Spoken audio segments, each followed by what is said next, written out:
benefit of all humankind. And that's a big part of what makes today's mission so exciting.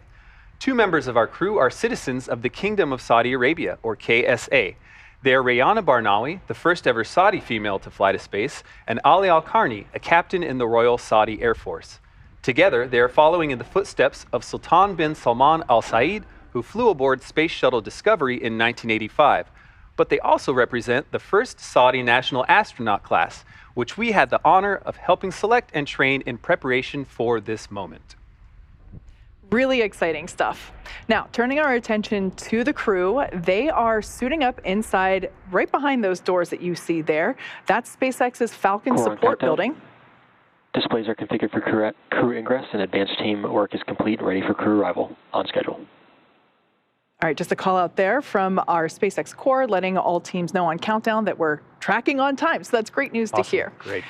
So yeah, they are getting suited up right now in preparation for their liftoff from that launch pad right there. That, of course, is the historic Launch Complex 39A at Kennedy Space Center in Florida. Once they arrive at the space station, the crew will spend 8 days living and working on board before returning to Earth. Yes, and over the course of that 10-day journey, the AX-2 crew will conduct a wide range of research, including several experiments that will help us understand more than ever about how our human bodies respond to microgravity. The data they'll collect will be critical to furthering human exploration of space, and along the way will inspire dreamers, thinkers, and explorers to follow in their footsteps. Every human spaceflight crew is unique, with each astronaut bringing their own background and expertise to the mission. With that, let's introduce you to the AX-2 crew. The AX-2 mission is commanded by retired NASA astronaut Peggy Whitson. Born and raised in Beaconsfield, Iowa, she was inspired, along with the world, when we watched the Apollo 11 crew walk on the moon. She has since become the most experienced American astronaut and one of the most decorated. Whitson flew 3 long-duration missions to the ISS and has more cumulative time in space, 665 days, than any U.S. astronaut and more than any woman in the world. She has conducted 10 spacewalks with over 60 hours out in the vacuum of space and has performed hundreds of research experiments on board the ISS. Not only is she the commander for this mission, but Peggy also serves as the director of human spaceflight for Axiom Space. The pilot for AX-2 is private astronaut John Schaffner. Born in Alaska and raised in Kentucky, Schaffner is a STEAM education advocate, business pioneer, and lifelong space enthusiast. A pilot since the age of 17, John has over 8,500 flight hours holding commercial, instrument, single-engine, and multi-engine ratings in land and sea aircraft, as well as helicopter. He also holds ratings in former military jets and high-performance radial engine aircraft. As an athlete, John has years of competitive experience in water skiing, cycling, whitewater kayaking, hang gliding, skydiving, and base jumping. John trained as the AX-1 backup pilot, and during this mission plans to invest a lot of his time in STEAM education activities aimed at empowering educators and inspiring teachers. Representing the Saudi Space Commission and serving as a mission specialist, Ali Al-Qarni was born in March 1992 in Sabt al-Alaya, Saudi Arabia. Ali is fluent in English as well as his native Arabic. And as an Air Force captain, Ali has 12 years of experience flying on multiple aircraft, primarily on the F-15SA in service to the Royal Saudi Air Force. Ali graduated with a Bachelor of Aerospace Science degree in 2013 from King Faisal Air Academy in Riyadh, Saudi Arabia. Also representing the Saudi Space Commission and serving as a mission specialist, Rayana Barnawi was born in September 1988 in Jeddah, Saudi Arabia. Rayana has a master's degree in biomedical sciences from Al Faisal University in Riyadh, and also has a bachelor's degree in biomedical sciences from Otago University in Dunedin, New Zealand. If that wasn't enough knowledge, she is fluent in English and Turkish, as well as native Arabic.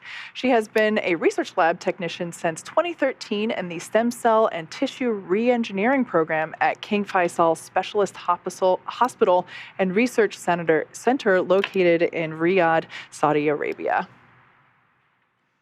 There you have it, the AX-2 crew. This really is an amazing group of people who have spent months preparing for this moment. We are already beyond proud of them and can't wait to see them in space. At the moment, they should be making their final preparations inside our Falcon support building, and then soon they'll be making their first public appearance, fully suited and ready to fly. They should be walking out of those doors here in just a couple of minutes. Yes, absolutely. But, as excited as we are for this crew and their launch, there have been entire communities of loved ones, both friends and family, around the world who have been looking forward to this moment for quite some time, actually. So to Peggy, John, Ali, and Rayana, here are a few words from those who love you to help mark this occasion. Hey, John, just wanted to take a second and give you a big shout out and tell you how proud we are that you're representing Middlesboro and all of us on your mission to the International Space Station. We want to say thank you for allowing us to be part of your experience and taking us beyond the crater.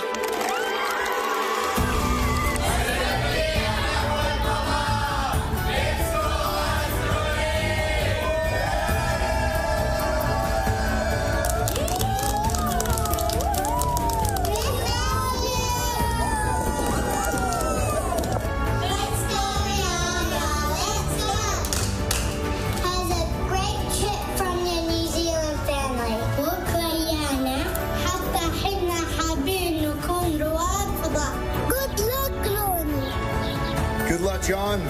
Have fun. Godspeed. Have fun. Going to outer space. I am so fired up for you. You have no idea. Wish you the best of luck, and please, please do send me a postcard from up there. Congratulations. I'm so excited for you, John. Woo! Excellent. Good job. I wish you the best of luck. I don't know who these people are, but they will also want to wish you a safe and excellent mission. Enjoy and say hi to the boys from all of us. Good luck. Good luck.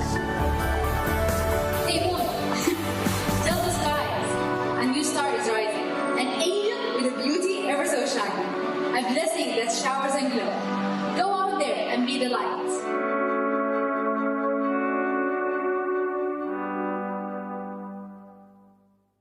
Such a sweet insight into all that support and all those friends and family. Super touching. That's great.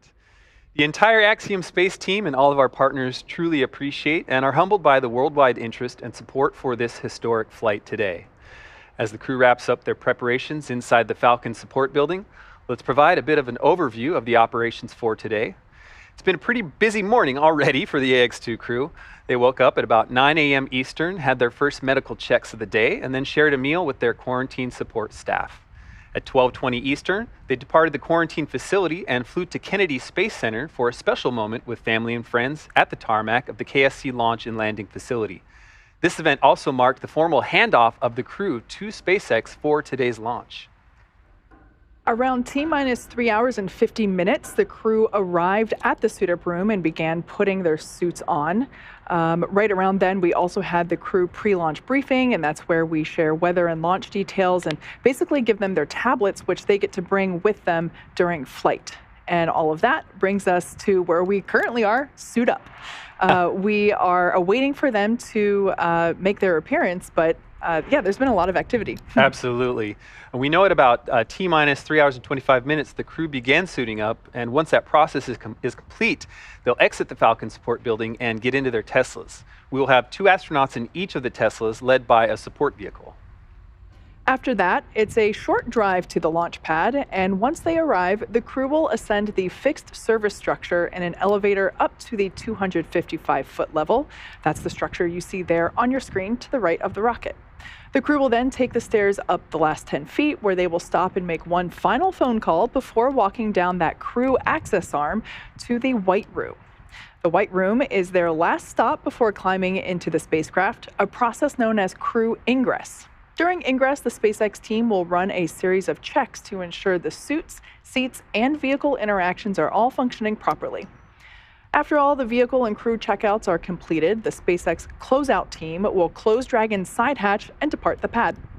At about T-minus 40 minutes, the crew access arm will retract away, followed by the arming of the launch escape system. Once the arm is retracted and the escape system is armed, propellant loading will begin on Falcon 9. At T-minus 5 minutes, Dragon will be configured for what we call terminal count. This is when Dragon's onboard computers take control of the spacecraft. And finally, the moment we're all waiting for, T0, Dragon and Falcon will lift off from pad 39A. Roughly 12 minutes after liftoff, Falcon will separate from Falcon 9's second stage and spend the next 16 hours making its way to the International Space Station. Good afternoon. I'm John Innsbrucker, Falcon 9 Principal Integration Engineer here at SpaceX. We're currently at T-minus 3 hours, 13 minutes, and 18 seconds, and everything looks good for an on-time launch later today. Now, as Kate mentioned, the crew received a weather briefing just at T-minus 4 hours. Now, the good news is the probability of violating launch conditions has decreased since yesterday. We're down to only a 25% chance of a violation today. The main constraint we're tracking is upper altitude anvil clouds. The ground level winds are not a concern. We're up to about maybe 17, 18 miles an hour. The upper level wind shear also is expected to be low. But as we get later in the afternoon here in Florida, the upper altitude winds could blow some of the clouds inland over the launch site and the ascent trajectory. We are, of course, tracking weather all along the ascent and recovery corridors today, and we'll keep you posted as we continue to monitor those environments. But currently, ascent weather looks good. Now, at pad 39A, as you can see on your monitor, Falcon 9 is powered up. Engine checkouts were performed overnight. Pressurization of the gas storage tanks on the Falcon 9 completed about T-minus 4.5 hours. Now, at T-minus 2 hours, Falcon will begin its final checks for launch. There will also be a communication check with the crew coming up at about T-minus 1 hour and 55 minutes. And of course, propellant loading will begin at T-minus 35 minutes. Now, as with all of our launches to the International Space Station, we have an instantaneous launch window at 5:37 p.m. Eastern Daylight Saving Time, or 21 hours, 37 minutes Universal Time. If for whatever reason we are not able to launch today, our next opportunity will be just under 24 hours later on Monday, May 22nd.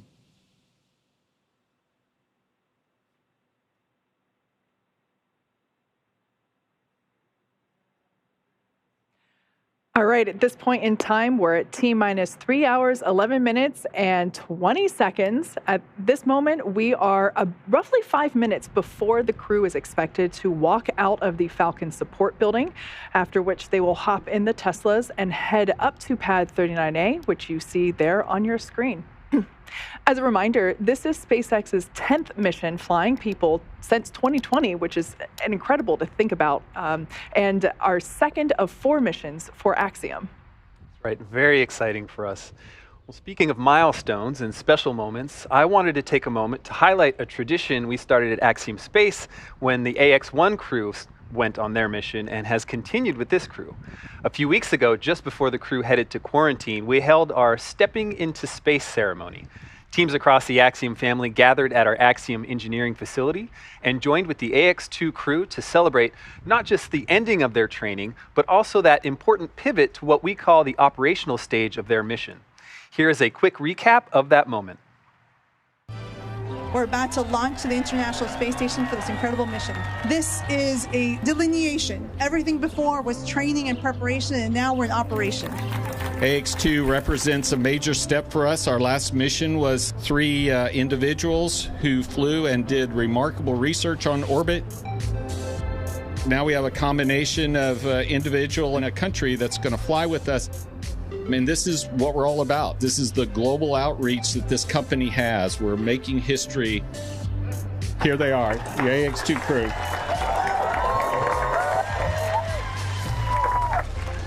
Wow, we are really, really excited to be here today. I think it's so important that you're here because without you and all your contributions, all your hard work, your dedication, we wouldn't be up here ready for spaceflight, and we are.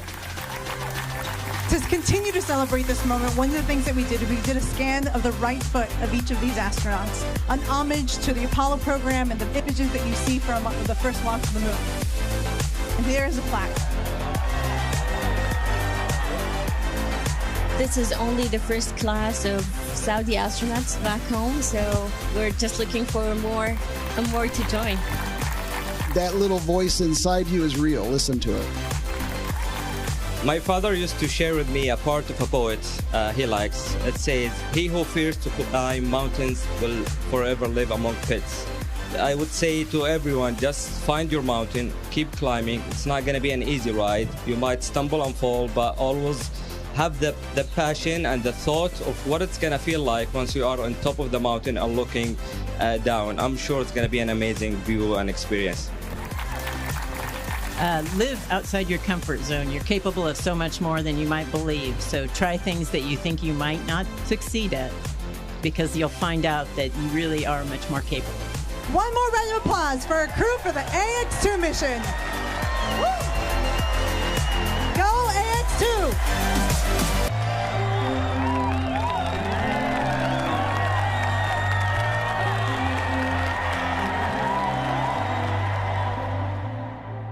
What an amazing tradition that you guys have started. I love that. It's so great to see that Axiom family specifically come together and support this crew, get their big final send-off for all of that preparation they've been doing. Now, we are just moments away from seeing the crew for the first time today. This is a live view outside of our Falcon support building located... Core countdown, suit donning, and checkouts are complete. Stand by for walkout. We're on schedule. All right. Almost perfectly on cue there. That was the SpaceX core calling out on our countdown nets to let the integrated teams know that all of our crew members are in their suits. They went through the appropriate checks and fit-ups, and we should be seeing them walk out these doors any minute now. I love the serendipity of that moment. That's going to be the rest of the day, right? Everything's right on cue. Yeah, I like it. This is certainly a big moment for them. That moment at Axiom where we have this stepping to space send-off is a big one, going from that training to operational phase, but this might be the next big one, the next big step for their mission. Now, we have seen the crew in their suits, in the days leading up to launch. We had a dress rehearsal a couple days ago. I guess that was Friday. And so we've seen the crew walk through and rehearse all of this, but this will be the first time that we're seeing them on the day they get to go to space. I have to imagine it feels completely different. But I also think maybe their training has made this sort of normal. They're in the mode, they have the muscle memory at this point. Some things familiar, but some things have to also be a little heightened today. Absolutely. Now there we can see the 3 Teslas that will take them up a short distance. It's a little bit less than a half mile from those doors to the elevator doors at the base of pad 39A. We will see Commander Peggy Whitson and pilot John Schaffner together in one of those black Teslas, while the mission specialist Ali Al-Karni and Rayana Barnawi will be partnered in another. So like we said, it's a short drive. They could walk it, but I've done that walk. It's not great, especially, it's pretty warm in Florida already and a little humid. So we want to keep everybody cool and comfortable. So they're going to hop in these vehicles and head up. Launch director in the countdown net. The crew is beginning their walkout to drive to the pad at this time.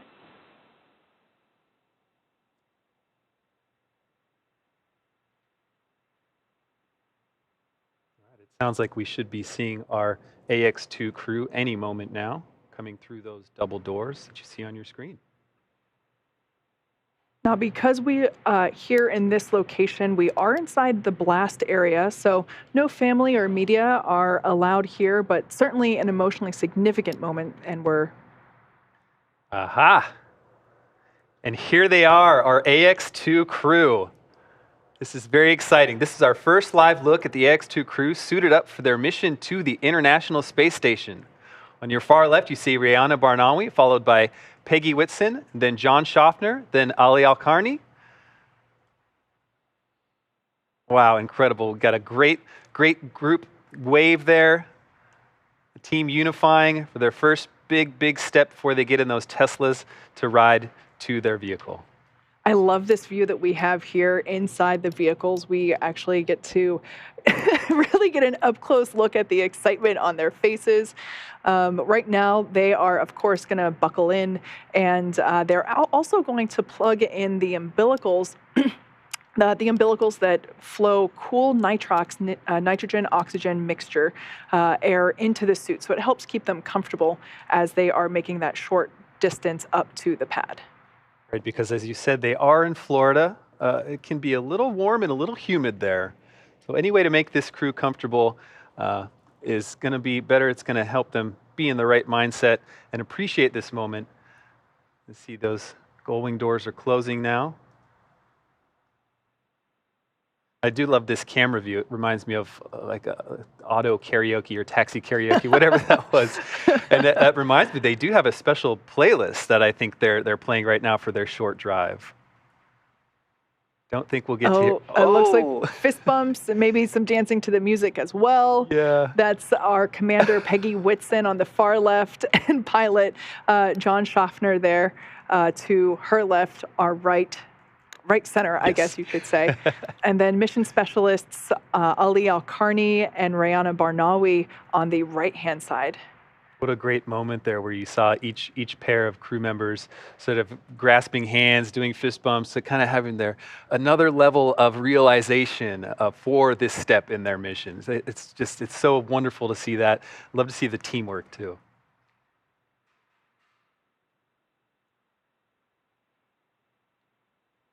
This is a very special moment for Peggy, but thinking about her, she actually had her first mission to space on STS-11, which launched from this very Pad 39A on June 5th, 2002, just shy of 21 years ago.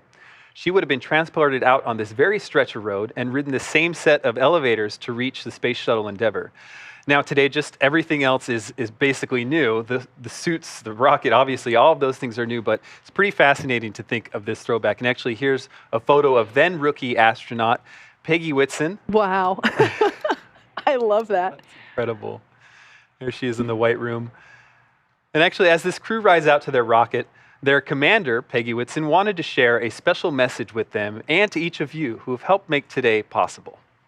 As I get ready for spaceflight, I want to say thank you to everyone who's contributed. I know there's so many of you out there that are helping to make each and every piece come together. The engineers that design things, the welders that put things together, the instructors that teach me how to operate this really very complex piece of hardware and how it's all integrated together by all the software engineers. And then we have a ground team that's helping us. And we have ground teams all over the world that are helping us be successful on our missions. And every one of you does a tremendous job to make spaceflight possible. Thank you, thank you, thank you. What a fantastic message from Peggy Whitson, from STS-111 to AX-2. What a career, what phenomenal set of achievements. You know, I remember the day, excuse me, that Axiom announced that she would be commanding this mission, and it was such an incredible moment because she really is one of the legends of NASA, and I was just so excited to see that she was going to be flying in a SpaceX Dragon. So what an exciting opportunity. Absolutely. Once again, those live views coming to us from inside the Teslas as the crew members of AX-2 are pulling up to their rocket. They're now getting closer and closer to Pad 39A, where Falcon 9 and our Dragon Freedom capsule await to take them to the International Space Station. Now, fun fact about the pad here, those elevator doors, excuse me, that we see here at the base of the fixed service structure, the core of this structure is original to the pad from the Shuttle and Apollo days. So it is safe to say that when Peggy ascends one of these elevators, that in her Shuttle days, she was using the same, the core. Crew have arrived at the pad. There's that call out, just letting everybody know on countdown that the crew has arrived to the pad, as we can see. We have Peggy Whitson and John Schaffner. They've exited their vehicles first. This is one of my favorite moments that we have during the launch sequence. Is right there it is. Lean back. The lean back, and they have to. The vehicle stands so tall there on top of the launch mount.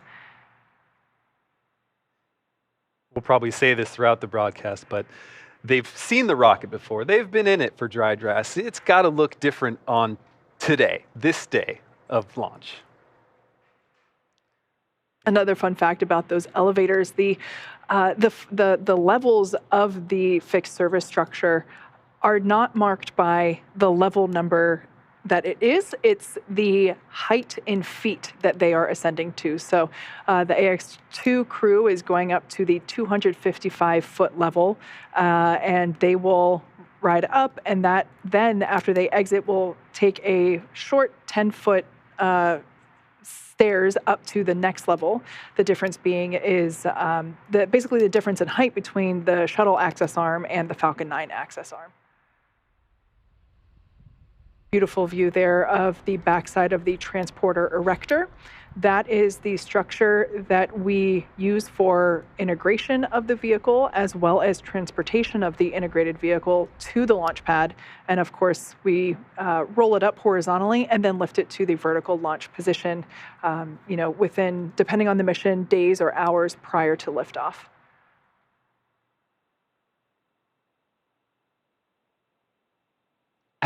There you see Ali and Rihanna doing an excellent lean back for that view. You can see the excitement, hands clapping.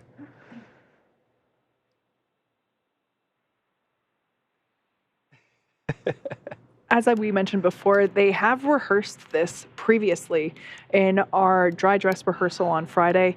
They suited up, they rode out to the pad, they got in the spacecraft. So they have technically done all of this once before because, in spaceflight, we love to rehearse and practice everything.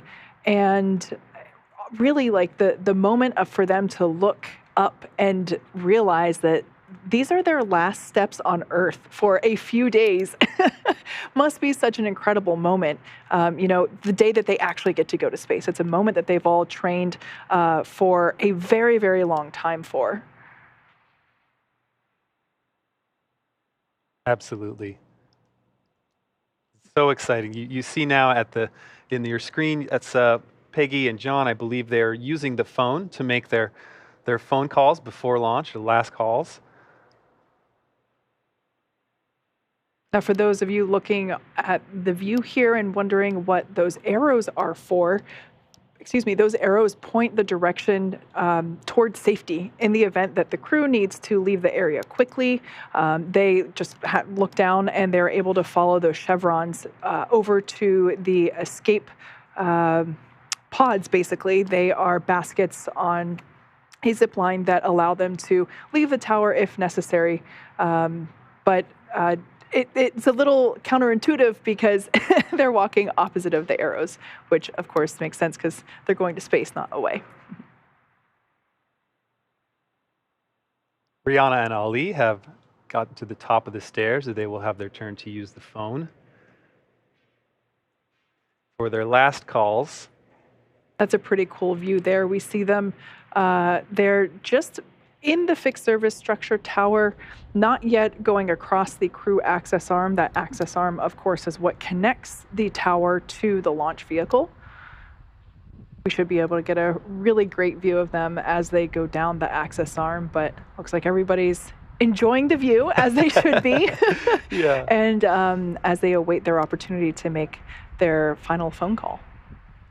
Speaking of paths, this is the last section of their path before they ingress the vehicle, but Ali and Rihanna actually reported last August to Houston to start training, and this crew has 700 to 1,000 hours of training total by the time they start their operational phase of the mission.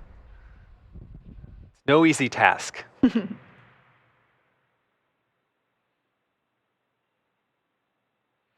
Now, the folks that are dressed in the all-black bodysuits, those are members of the SpaceX suit and closeout team. So these are the SpaceX employees that will be assisting the crew through their egress and suit leak checks. For FOD, which is foreign object debris, something that we want to avoid at all costs in the spaceflight industry. We make sure that everyone, all the the personnel in this part of the phase are preventing FOD, and that is why we see them dressed in those bunny suits like we do. Coming down the arm now, you see here's Commander Peggy Whitson and pilot John Schaffner taking a nice look at their rocket through the window there. Smiles. Yeah. You know, it's incredible, you know, to see someone like Peggy that has been to space so much, one of the most decorated NASA astronauts ever, to still be so excited. It's really heartwarming. We see here now that Peggy Whitson and John Schaffner have now arrived to the White Room.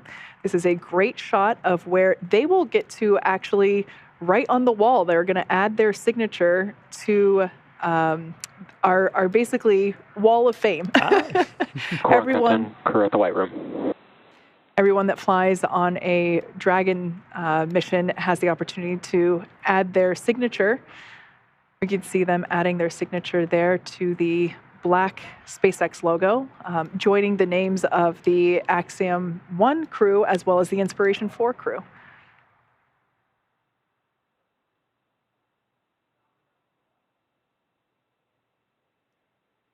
As I understand, that Sharpie is part of the protocol. You have to have that Sharpie at the ready because it's a really special moment for the crew. Absolutely.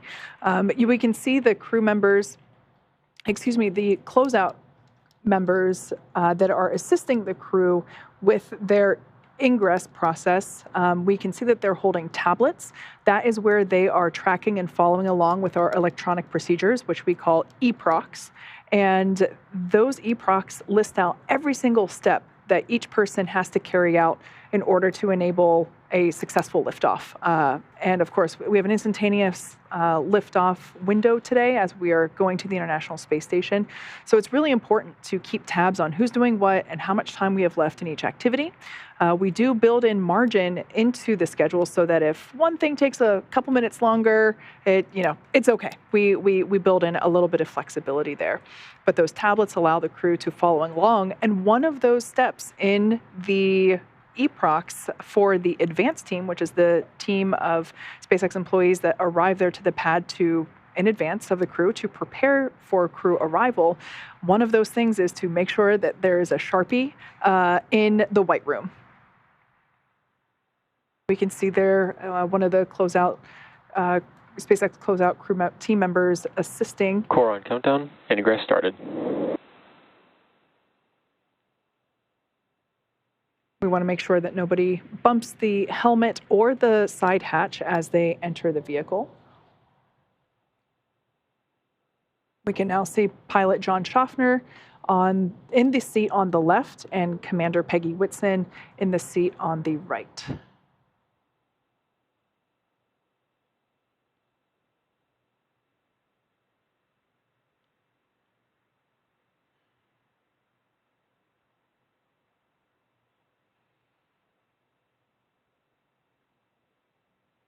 The seats that they're sitting in utilize a 5-point safety harness, so it's a little bit more advanced than the seatbelt that we have in our automobiles here on Earth.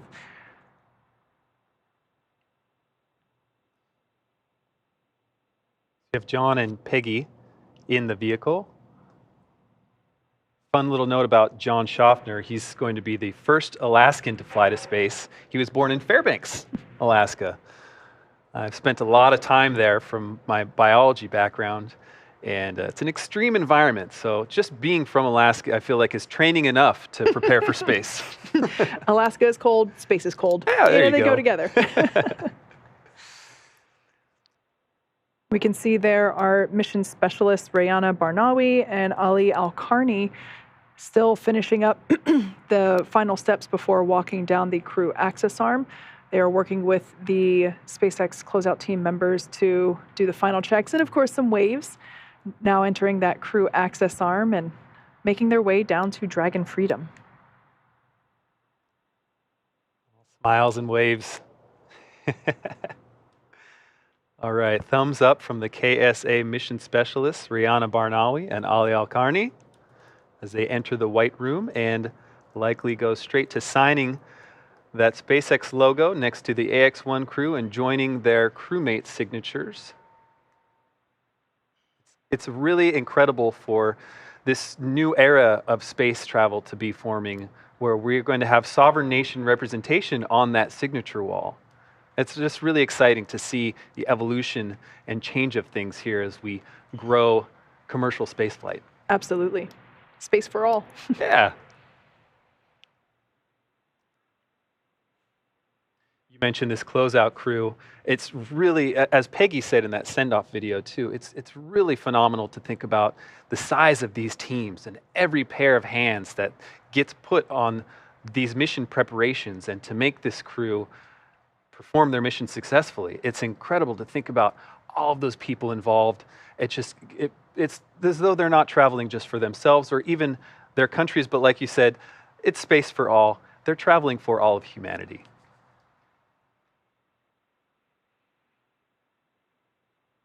Once again, we can see the tablets being utilized for the closeout team members to follow along with the procedures step by step. They're also marking off when a step is completed and essentially just keeping track of what is remaining, what open work remains. We can see here they're going through and doing the final zip-ups of the gloves. You know, for comfort reasons, excuse me, for comfort reasons, we don't make them do final suit up, I should say final suit up with all the zippers and whatnot, so that they can still be comfortable as they're riding up and making their phone calls. And this is the final check to ensure that everything is locked in place with those zippers and fasteners. We can see now that Pilot John Schaffner on the left and Commander Peggy Whitson on the right are in their seats, getting those final strap in with that seatbelt. We can see that they have tablets on their legs, which allow them to also follow along with the same procedures step by step.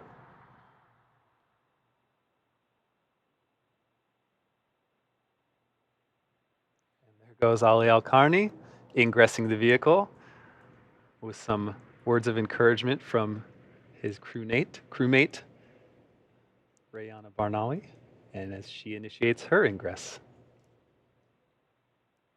So as they're stepping through this side hatch, it's important to note that they won't go through this side hatch again until they're back on Earth. When they are ingressing and egressing the International Space Station, we actually use the forward hatch located at the top of the Dragon spacecraft to dock with the International Space Station. So the next time that they go through this side hatch will be when they are done and they are on a recovery vessel in either the Gulf or Atlantic Ocean.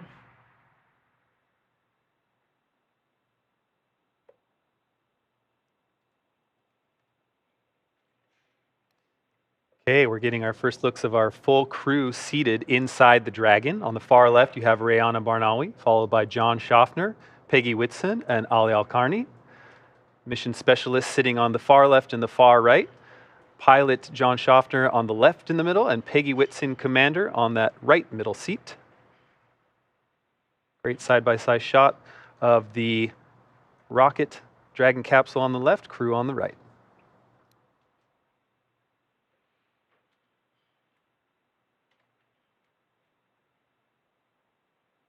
We can see there, in addition to the tablets that the crew uses to follow along with everything that's going on, they also, I just love this view. This is coming to us from our drone that is circling pad 39A. You can really appreciate, one, what a beautiful day to go to space. I love it whenever we can see this coastline come into view. But yeah, just a beautiful pad shot of 39A. Of course, this is where many of the shuttle missions launched from, but this is also the Apollo 11 launch site as well. So it's amazing to see this new era of spaceflight continuing from a site that is so historic and carries a lot of good memories for many people. As you mentioned before, Peggy Whitson having flown from this pad herself on a shuttle mission. So I just think that's so amazing that we're able to continue spaceflight from such an important piece of ground. Absolutely. And in thinking about all of the science that's going to be performed on this AX-2 mission, it made me look at the calendar and actually see that Space Lab was launched from this same pad 50 years ago to this year, so 1973. And that was, of course, a huge progressive step in doing scientific research in space. And so we have this really cool full circle moment where we're initiating a big step in commercial spaceflight that's really going to progress the research that's done in low Earth orbit, tying it back to this same pad where Peggy launched, and even before that where Skylab, one of our influential science components of space exploration, was launched from as well. Really cool history, like you're saying. This here an exterior view of the Crew Access Arm and Dragon Freedom. Well, today we are carrying 4 people to the space station. Dragon can actually seat up to 7. The additional 3 crew members would be located basically under where the 4 seats that we use as we see today in lieu of cargo. So underneath the astronauts, as we see now, there is actually cargo located underneath them. Within that cargo will be things that they use like food and water, as well as the clothes that they will get to change into once they are able to take off or doff their spacesuits. Once they reach orbit, they'll be able to take off the spacesuits and change into other clothes and basically sleep in that while they make their way to the International Space Station. And we can see here the tablets that they have that they follow along with the procedures on the left leg, but on the right leg we see another rectangular shape. That is the connection point for the umbilical, and that is where the basically the interface is for flowing, again, some more of that cooled nitrox, which is a nitrogen-oxygen mixture. That air gets flowed into the suits to help keep them comfortable. It's the same stuff that scuba divers use in their breathing tanks.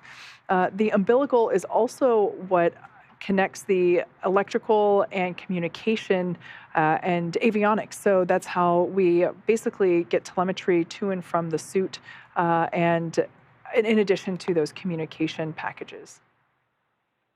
Now, the seats that they are sitting in are custom sized for each astronaut.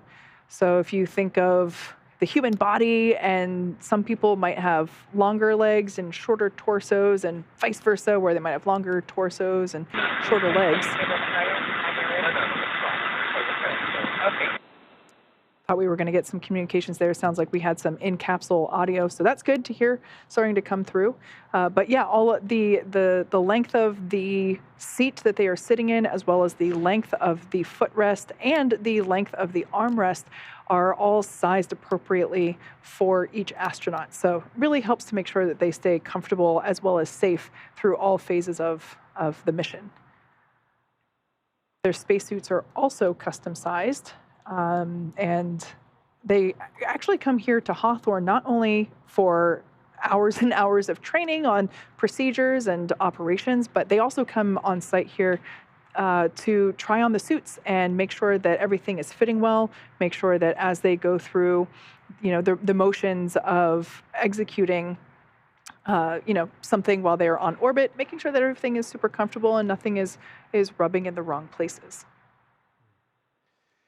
Since the beginning of the space race in the 1960s, a custom patch has been used to represent and identify individual missions and their crew. It is also a long-held custom that the crew influence or outright design their own patch, injecting it with symbolism and personal elements to commemorate their journey. This crew has continued this long-standing tradition with their official AX2 mission patch. Take a look. The AX2 mission patch highlights the beauty of space, hope for the future, and the important role of the ISS to unite the best aspects of humanity. Shown prominently are the mission name, AX2, the family names of the crew members, and the flags of the United States and the Kingdom of Saudi Arabia, the 2 nations represented on board today's flight. There are 5 shapes drawn as constellations, and these represent the crew's intention to focus on inspiration, education, and teaching through STEAM education initiatives. And so there's a constellation for science, technology, engineering, arts, and math. The arched path leading from the Earth to space is colored lavender, which is a culturally significant in the Kingdom of Saudi Arabia, symbolizing hospitality. That arched path and color also reflect KSA's desire to be part of the space sector and position itself as a contributor to the global space community. Then, naturally, the space station is central to the image as the destination of this crew. While Earth is featured with prominent horizon lines symbolizing optimism, hope, and inspiration. Just as you see this mission patch worn by the crew on their flight suits, this patch is currently adorning the walls of Axiom Space's Mission Control in Houston and is placed in a position of honor everywhere this crew is being supported for the duration of their mission.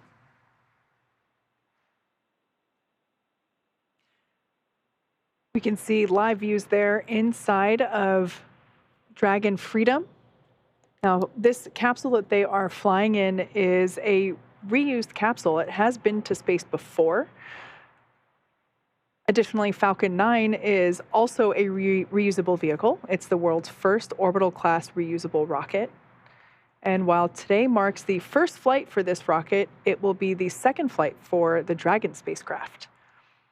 Reusability is a big deal, not just for us at SpaceX, but also for the future of spaceflight. Reusing hardware, similar to how airlines reuse aircraft, allows us to refly the most expensive parts of the rocket, which of course in turn drives down the cost of space access. Imagine if you had to fly on a brand new airplane every time you took a flight. Most people would not be able to afford that plane ticket. In the same way, a fully and rapidly reusable launch system is the key to becoming a multiplanetary species. To date, SpaceX has completed 39 Dragon missions, including 36 visits to the International Space Station, and 18 of those 36 missions have actually been on reflown Dragons, which is pretty awesome. As you've heard me mention before, the Dragon capsule flying today, named Freedom, will be making its second trip to space. It previously supported the NASA Crew 4 mission in April 2022, so just over a year ago. Now, as for our launch vehicle, the Falcon 9 rocket has completed 224 total launches, and 70% of those have been on reflown rockets. The booster supporting today's mission will be lifting off for the first time, as you might be able to tell by the fact that that first stage is shiny and white. The way that I often tell people is, if the paint matches the second stage, it's a new rocket. Now, speaking of firsts, today marks the first time that we're landing Falcon 9 back on land for a crew mission. Previous crew missions landed on a drone ship out in the Atlantic Ocean. So we actually see a live view now of LZ-1. That is the intended landing destination for the booster today.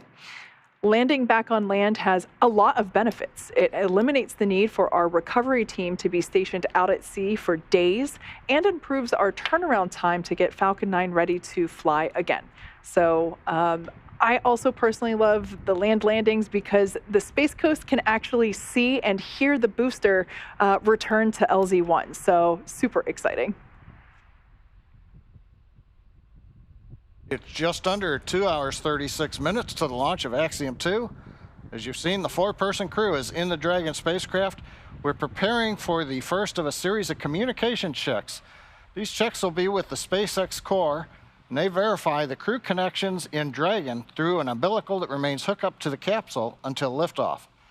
As I said, the comm checks are going to be with core. That's a member of the Dragon Ops team, and that operations team is located here in the Mission Control Center at SpaceX headquarters in Hawthorne, California. The Falcon 9 and Dragon launch teams are located in Firing Room 4 at Kennedy Space Center. Now, next activities for the crew, once we get through that initial set of comm checks, we're going to be watching the seat rotation into the launch position. We've also got a suit leak check for several minutes, make sure everything is buttoned up and tight. And then we also have additional communications checks. These will be through RF antennas and NASA's Tracking and Data Relay System, or you may hear it referred to as TDRS, TDRS for short, and those will be comm checks with the Dragon team. Now, currently, the flight hardware Falcon 9 and Dragon launch teams continue to monitor the vehicles. We're not working any significant issues at this time. We are continuing to just watch the weather. It's Florida, it's late afternoon. Ground level continues to look good, winds are low, and we've got nice looking skies there on the camera view on the left. We are watching upper altitude winds in case some of the anvil clouds do drift over the launch site or the ascent trajectory in the last hour. Now, for upper altitude winds, SpaceX uses a Doppler radar to study wind direction and speed. And that allows the SpaceX structures and control engineers to calculate loads on the vehicle and verify that we're good to fly. The Space Force range releases balloons for us, and that gets low altitude wind data. That supports Dragon's contingency launch commit criteria. But right now, T-minus 2 hours and 34 minutes. Everything continues to look good. Next up, we're waiting for comm checks. We see the crew right there. Make sure that their connections through the seats, through the umbilical are good. It'll talk to the core, and then we'll take it from there with the remaining series of checkouts of comms, seat rotation, and the suit leak checks.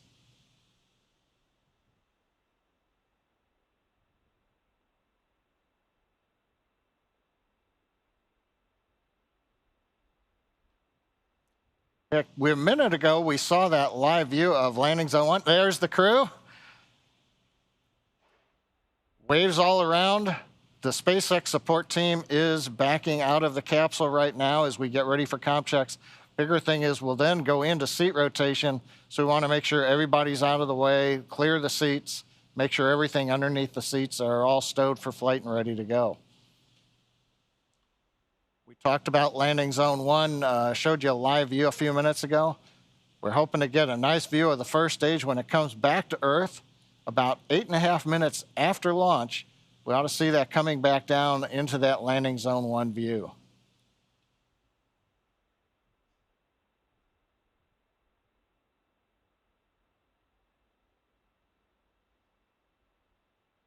Right now, just waiting for the word from the crew that they're ready to begin their communications checks.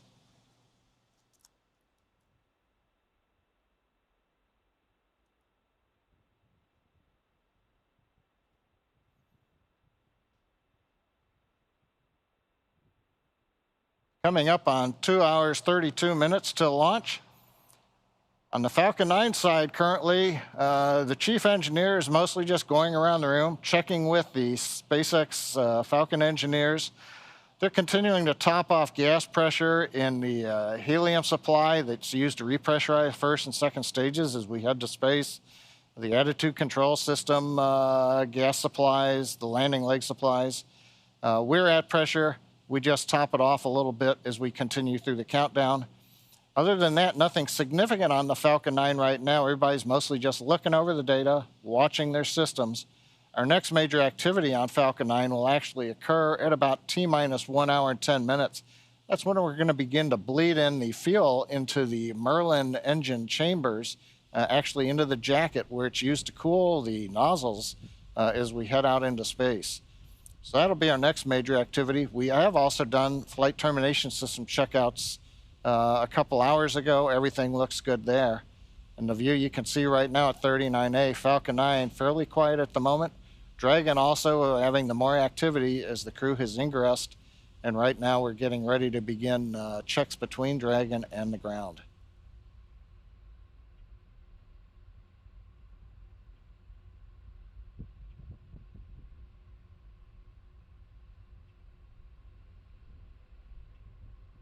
We're now T-minus 2 hours, 30 minutes, and 42 seconds until liftoff of Axiom 2. Heading to the International Space Station, we have a T0 time of 5:37 p.m. Eastern Time, 2:37 p.m. Pacific Time. As John mentioned, and as you can see on screen, weather's cooperating at the moment. We can see the exterior of the capsule there. This is actually a great shot because not only can you see the service section, which is where the crew is, you can also see another great view of the trunk. This is where we are able to put unpressurized unpressurized cargo, and that trunk is the part that will be jettisoned before the crew actually return to Earth. Great view coming to us from our helicopter circling the pad. You can also see below the trunk the white second stage, below that the black inner stage where we have the grid fins attached, and then below that the white first stage.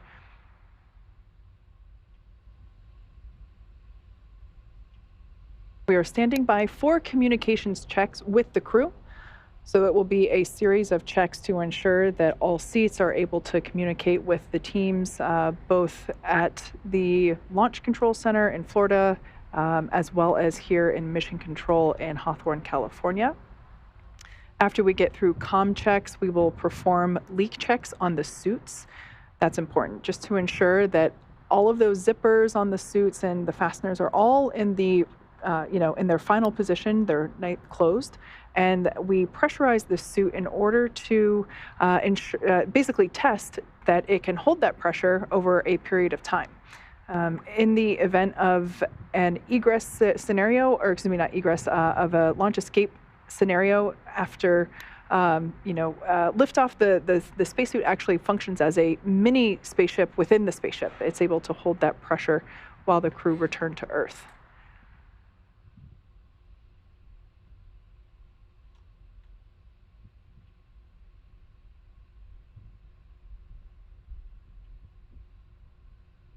Once those suit leak checks are complete, the closeout team will then close the side hatch. As I mentioned before, the side hatch is the door that they use to go in and out of the capsule while they are on Earth.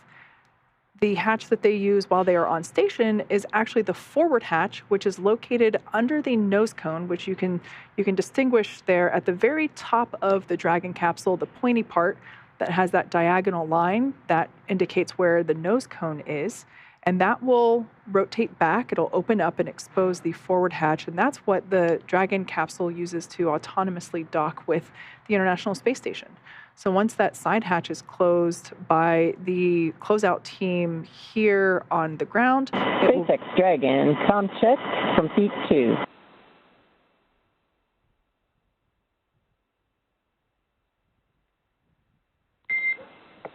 Loud and clear, Peggy, from SpaceX. How me? We have you loud and clear.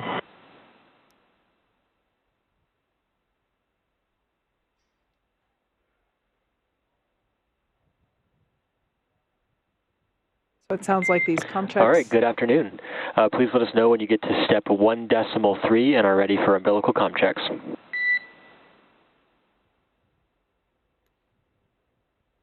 Okay.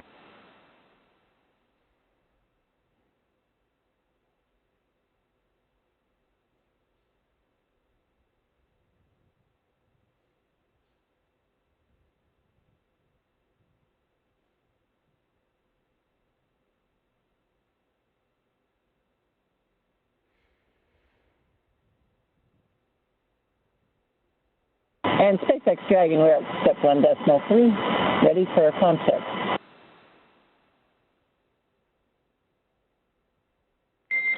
SpaceX copies. Stand by for umbilical com checks. Okay.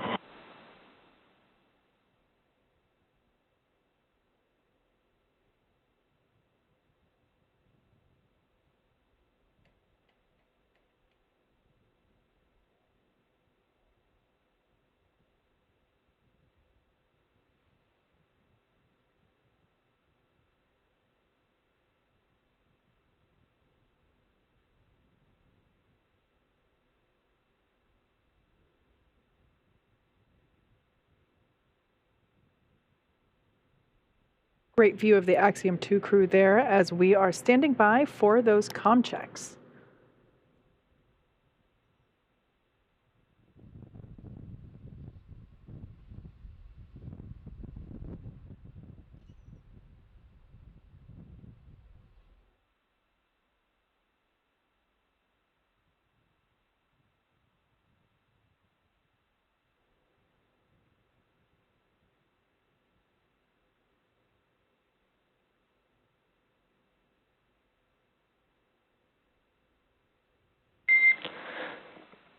Commander, pilot, MS1, MS2, com check. Commander has you loud and clear. Pilot, loud and clear. MS1, loud and clear. MS2, loud and clear.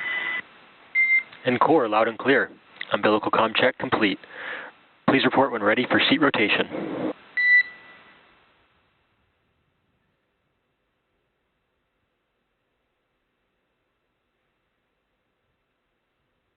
All right, all good news there. All those com checks checked out, and we are now... SpaceX Dragon, we are ready for seat rotation.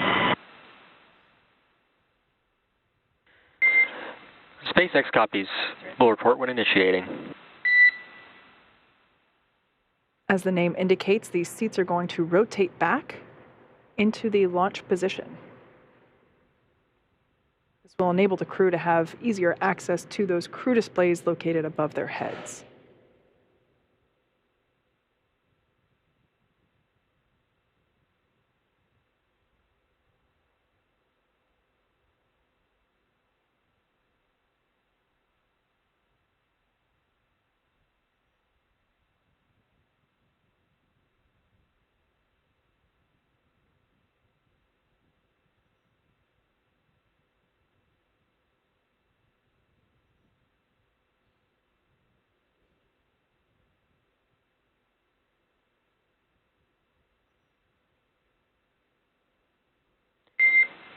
Dragon SpaceX initiating seat rotation. Dragon copy.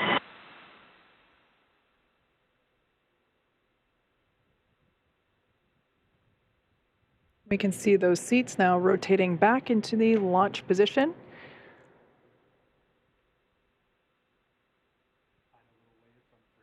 On the left.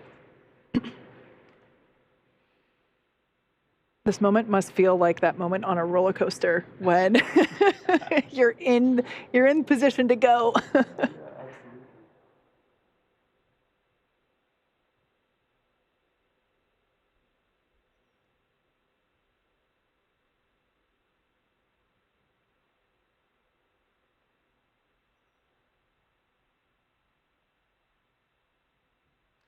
We are at T-minus 2 hours. SpaceX, seats are in the launch position.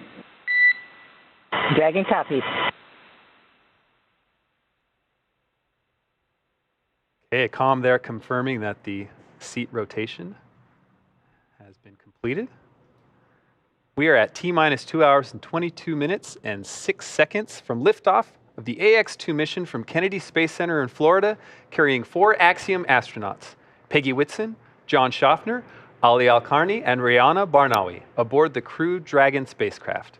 It's been a very exciting day so far. The crew shifted their sleep cycle to match that of the International Space Station and are currently inside Dragon going through their pre-launch checklists. As of now, the astronauts have already completed their comms checks. That helps to make sure that they can communicate with the teams on the ground. Their seats have rotated from upright to their reclined launch position, which allows them to see and access the display panels there above their head. Up next will be the leak checks to make sure their spacesuits are in proper working condition before liftoff and to do final inspection of the spacecraft. So at this point in time, we're going to stand by, await for those suit checks. We expect them to happen here in the next couple of minutes. After those are complete, the closeout team will be closing the side hatch for flight. That's one of the key... Dragon SpaceX, you are go for Section 2 suit leak check preparation. Copy. Go Section 2 suit leak check preparation.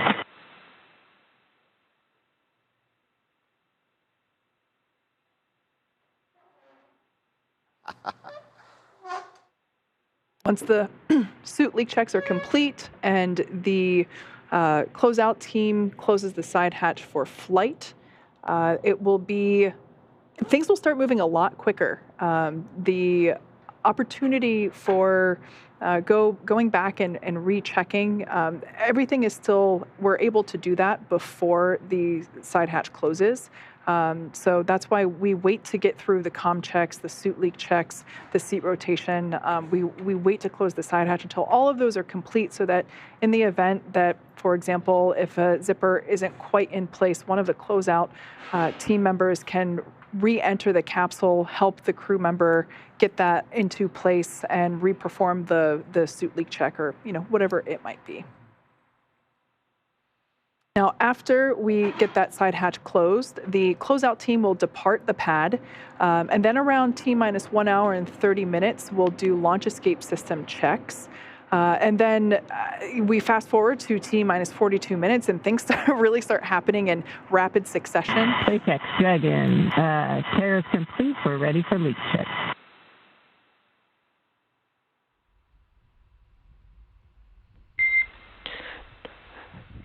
Dragon copies and concurs. You are go for Section 3 suit leak check. Copy. Go for Section 3, suit leak check. All right, so that communication back and forth there between Commander Peggy Whitson and SpaceX Core, or Crew Operations and Resource Engineer, on that console today is Arthur Berrialt. That is the primary voice that we will be hearing communicating to the crew members. That back and forth just confirming that the crew is ready to go to march into that next step, which, as they said, would be the suit leak checks. Essentially, we inflate the suits to a certain pressure for a couple of minutes, and we monitor that pressure level during that time to basically ensure and check that we're not losing any pressure. If we see a pressure loss, that's an indication that something isn't quite fitting right. Maybe there's a little bit of FOD in the visor, so it's not closing completely, or the zipper might not be zipped up completely. So one of the closeout team members will go in and help resolve whatever is causing that, and then they, in that case, would reperform the suit leak check. But when we did a dress rehearsal on Friday, we got to this step, and they breezed right through it. Yeah. So.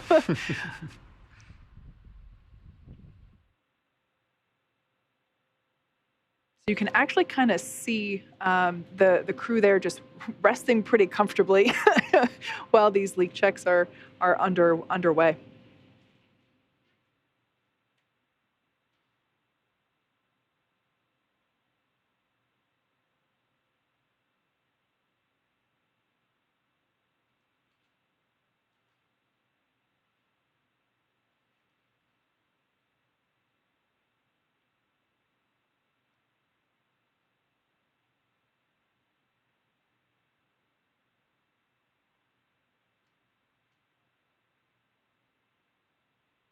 So suit leak checks are now underway.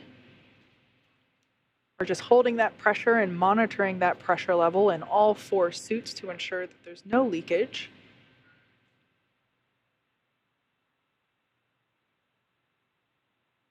For those of you that have just recently joined us, we have Mission Specialist Rayana Barnawi on the left, the far left seat. That is seat number 4. And seat number 3 is Pilot John Schaffner. Next to him, Commander Peggy Whitson, and then on the far right in seat number 1, Ali Al-Karni. We can see the SpaceX closeout team there preparing for the side hatch closure, but like I said, we won't complete that until we have confirmation of 4 good suit leak checks. Now, the area that we see here, the white room, is environmentally controlled. That helps to ensure that Florida insects, humidity, none of that gets into the capsule. That we're able to maintain a clean environment. You could see them inspecting with the light. You really want to go over that with a fine-tooth comb. Dragon, we see 4 good suits. SpaceX copies and concurs. 4 good suits. At this time, closeout team will perform final steps in preparation for side hatch closure. Proceed to Section 4, side hatch close, and report when ready to close hatch. Wilco for Dragon. All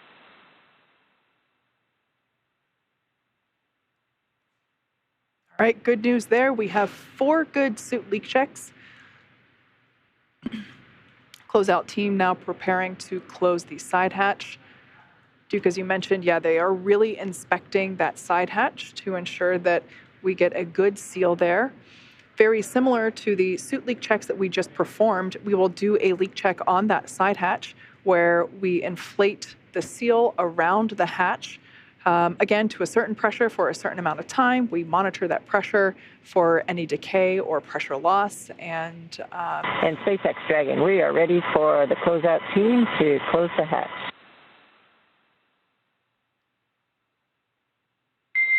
SpaceX copies.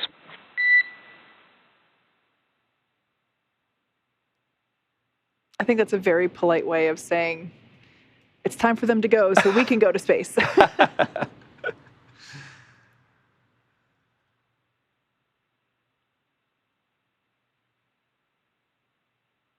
As I mentioned before, the primary voice that we hear communicating with the crew is the SpaceX Core, which stands for Crew Operations Resource Engineer.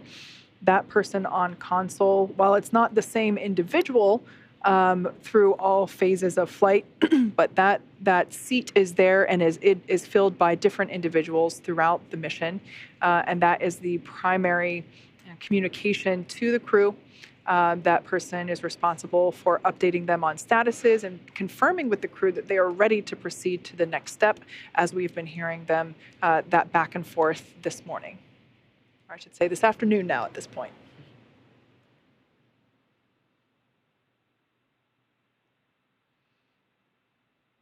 Once we get the side hatch closed, we can see that there's still a closeout team member there under their feet, kind of in that cargo location.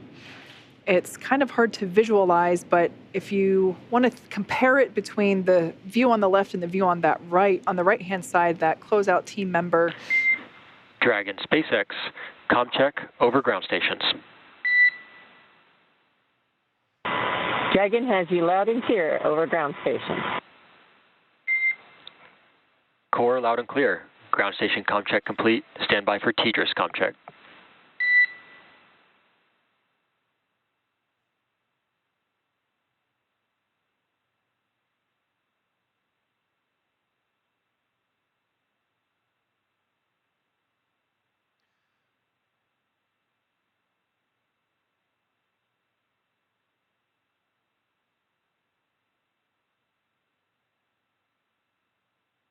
We should be just a few minutes from side hatch closing, and until then, we still have a good view of the crew in the capsule with one of the closeout crew members in the lower part of the screen there.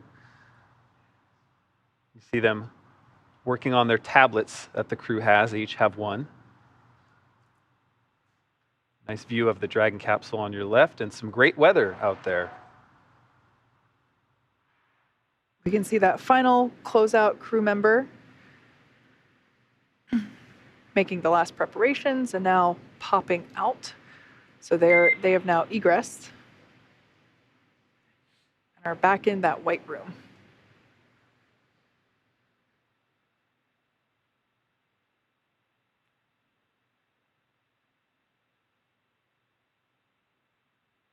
As I was saying before, it's kind of hard to visualize if you've never been inside the Dragon capsule, kind of the orientation of where the viewpoint is to the right. Imagine that the crew tablet that we see Peggy and John referencing and working off of is kind of around where those two dots are on the left-hand side of your screen, those two dots on the exterior of the Dragon capsule. You can kind of imagine if you were to draw a line between those two dots, that's roughly where the crew display panels are. And then the crew are essentially laying on their backs, or kind of on their backs, not completely, but they're laying on their backs underneath that. So when we saw that closeout team member there under their feet, if you imagine somebody kind of working in the area. Dragon SpaceX, ComCheck over TDRS. Dragon has you loud and clear over TDRS. Core loud and clear. TDRS ComCheck complete. Stand by for ComChecks with DC, MD, and LD in the launch configuration. Standing by. Dragon, this is DC on countdown 1. ComCheck. DC, we have you loud and clear. DC, loud and clear. Stand by for ComChecks with MD. Dragon, MD on countdown 1. ComCheck. MD, we have you loud and clear on countdown 1. MD, loud and clear. Stand by for ComCheck over Dragon to ground. Dragon, MD on Dragon to ground. ComCheck. MD on Dragon to ground, we have you loud and clear. MD, loud and clear. Stand by for ComChecks with LD. Dragon, LD on countdown 1. ComCheck. We have you loud and clear on countdown 1, LD. LD is you loud and clear as well. Stand by for my comm check over Dragon to ground. Dragon, LD, Dragon to ground 1, comm check. We have you loud and clear, LD. LD also has you loud and clear.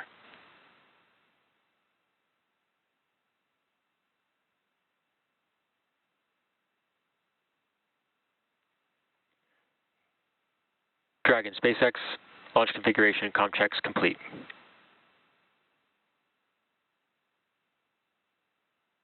Dragon copies.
All right, so we're finishing up with those comm checks. And I want to point out for those that might be tuning in for the first time or might not be familiar with the structure of those comm checks, that they are actually important. They do mean something. So when we hear, for example, we heard Dragon MD on countdown 1. That is a structure basically saying, hey, who they are calling. So the mission director or MD was hailing the Dragon capsule. So they say Dragon MD, then to identify who is hailing them, and then on the countdown net in which they are, or excuse me, and then the communication net, that the loop that they are speaking from. And that's important whenever you have multiple loops and you want to know who's talking where. So in that instance, we heard, the mission director, who for today is Ken Gamerick, SpaceX mission director, basically, continuing with those communication checks. And once we have all of those wrapped up, we will be able to continue on, and that the next step would basically be to perform, close the side hatch and perform that leak check that we were talking about a little bit ago. Yeah, we can see those closeout team members there as they are standing by for the go to close the side hatch. As we saw earlier, they were inspecting the side hatch very carefully for any foreign object debris, which in the aerospace world is known as FOD, F-O-D. And we can see them there just doing their final team checks. You can see the crew there on the right-hand side of your screen following along with the procedures. They do not have games on their tablets, so that's a question I sometimes get. The tablets, as well as the crew display above John and Peggy's head, allows the crew to stay informed on what is currently happening as well as what will be upcoming. So as we said before, we should be wrapping up those communication checks, and then we will get the go to proceed with side hatch closure. And the other thing that we heard during those comm checks was somebody saying loud and clear. That is also an important structure to responding. You could have communication that is loud but garbled. Alternatively, you could have communication that is soft but clear and or crisp in the ear.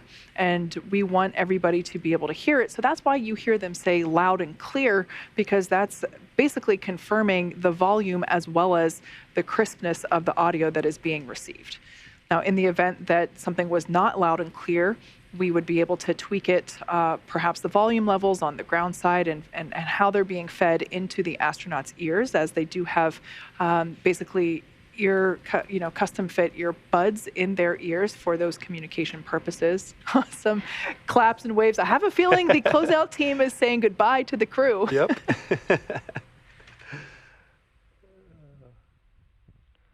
Dragon SpaceX. Closeout team is taking final steps in preparation for side hatch closure. Stand by for transition to pad hatch closed. Ensure all items are secure from now through launch.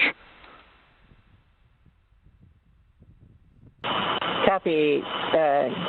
Closeout teams performing the final actions. We have secured all items prior to launch, and we're ready for the flight computer transition.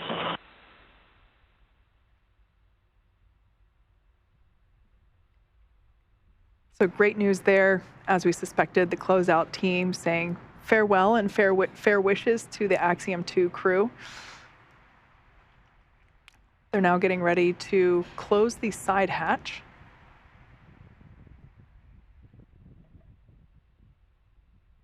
Once again, this room is environmentally controlled, so it helps keep out humidity, insects, which would be considered FOD, and ultimately just help keep that environment clean. We're now progressing with the side hatch closure. They're going to torque it shut.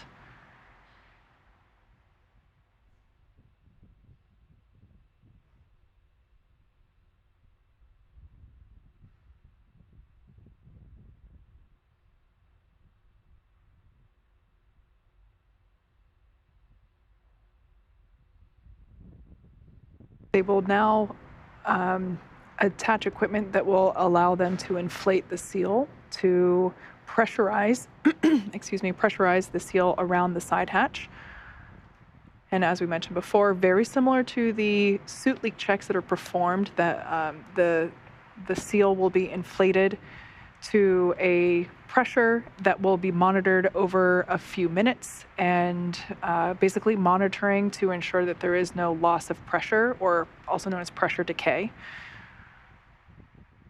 And if we did see a loss in pressure during this leak check, it would be an indication that Dragon SpaceX closeout team has secured the side hatch and has started the side hatch leak check per 4.3. Dragon copies. We'll follow along.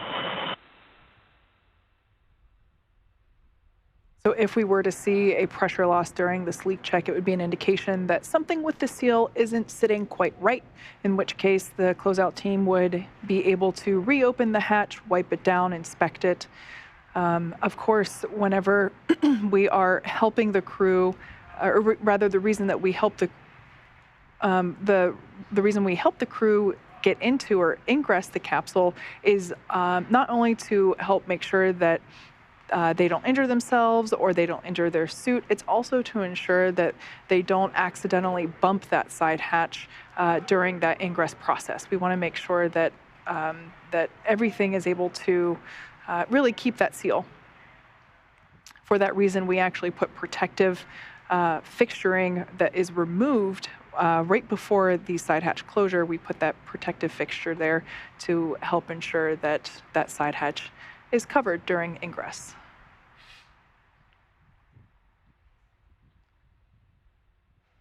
So the leak check is now underway. As I said before, we're going to hold this pressure for a couple of minutes and just monitor it for any pressure loss.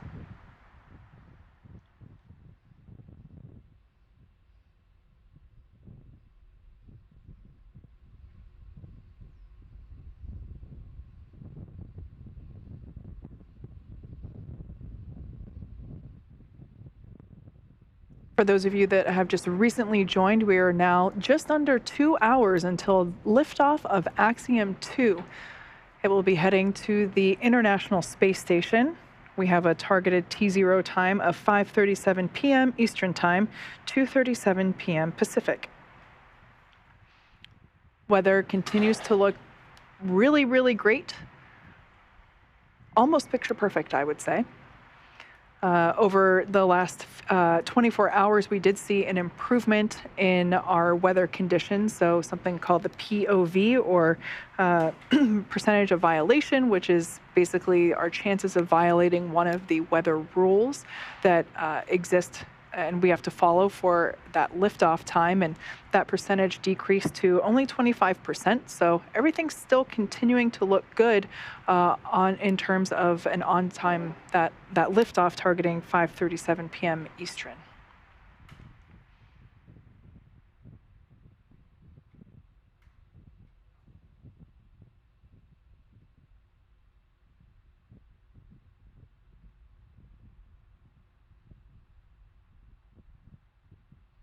So we are now undergoing the leak check of the side hatch. This side hatch will remain closed until the crew splashes down in 10 days from now, weather dependent. We can see there inside the white room as the closeout team is performing that leak check.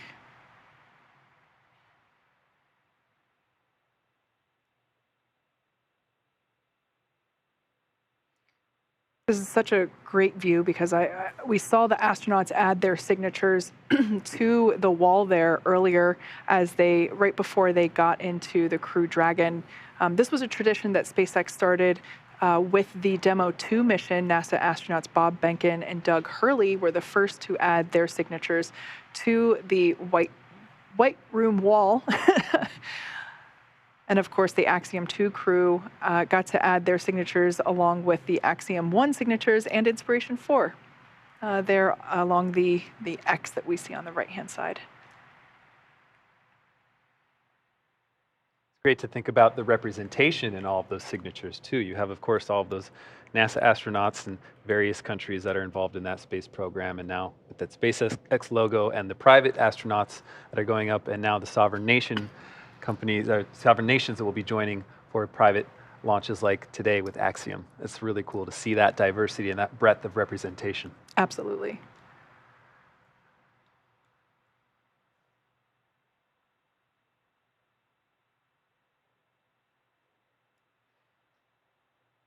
As I mentioned before, we are operating to a countdown today. That countdown helps ensure that all the teams are tracking to the same milestones for that T0 time. We are running with plenty of margin at this point in time. We are now awaiting the results of the side hatch leak check. Of course, we build margin into the timeline to allow us to reperform steps that might need to be done. So at this point in time, we've just been flying through all the milestones. So we are tracking with great margin at this point.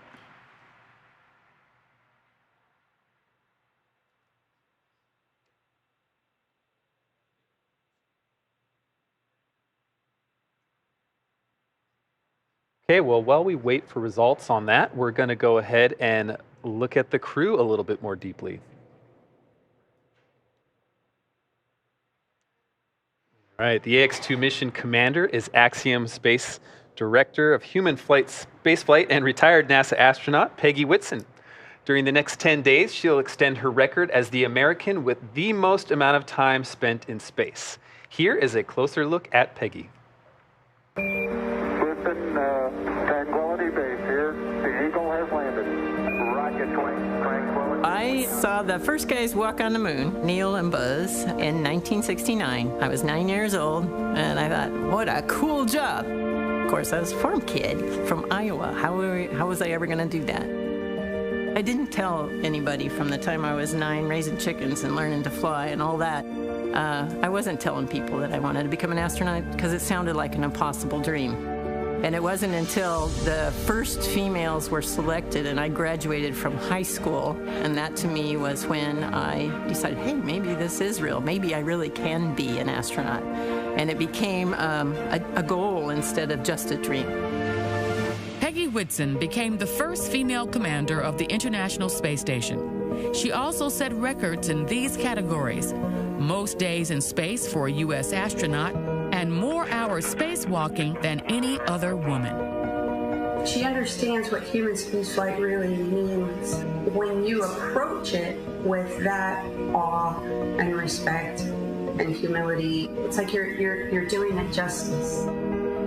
The experience of just being in space is incredibly special and unique. But to me, the most important perspective is perspective. You look out the window, you see planet Earth, and it gives you this perspective of how important that we're all one. And we're building this place out in space to replicate the piece parts that we have on Earth.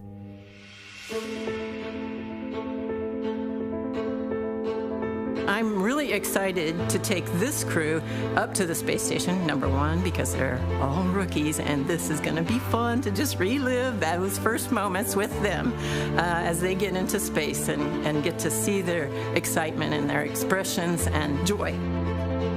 AX2 means there's a 2.0 to her career, and now she gets to help a wonderful company to take that next step in its mission.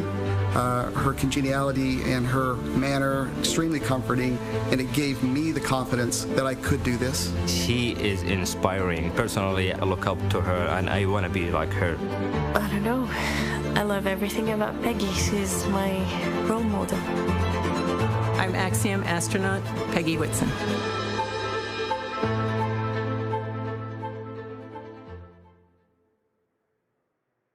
The pilot for AX2 is private astronaut John Schaffner. A STEAM advocate, business pioneer, and lifelong space enthusiast, he's been a pilot since the age of 17 and participates in extreme sports from hang gliding to base jumping to high-performance racing. Let's get to know a little bit more about John. Why do you do these things? Well, they're fun. They help you find your edge. You know, I would say limit, but we don't really want to find the limit. You want to find the edge, I think. John is a human dynamo, and he is multifaceted, and they can go off in any different direction. But that's just the way he is. You know, it's over and above. I was probably the outlier in the group. I was always striking out and the one climbing trees and on roofs and setting things on fire. I grew up near an airport. I had access to airplanes. I started flying when I was 15. Got my license shortly when I was eligible. It was just something I did. In the early 60s, actually 1963, when Jim and I began flying, it was big news. It's easy for an 8-year-old at that time to fall in love with space. That was our fun. Cardboard boxes, rolling down hills, emulating space training, Gemini pilots. So space just became part of the fabric of me, and it never left.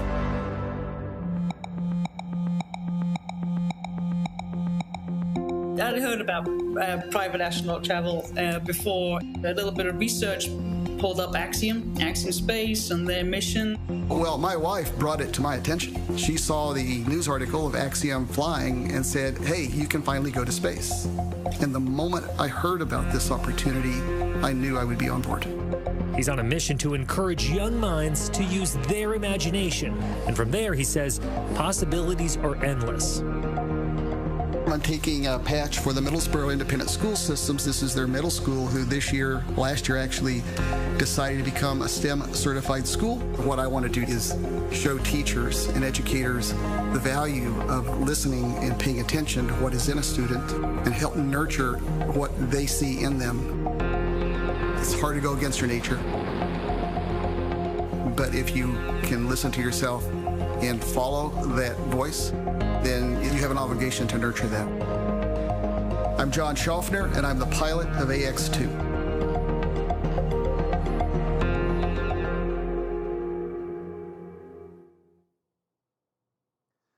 Representing the Saudi Space Commission and representing the Saudi Space Commission and serving as mission specialist, Ali Al-Qarni is an Air Force captain in the Royal Saudi Air Force. We will be commencing health check for launch escape system. Expect a momentary flight computer state change, followed by a transition back to pad hatch closed. And Dragon copies, we saw that.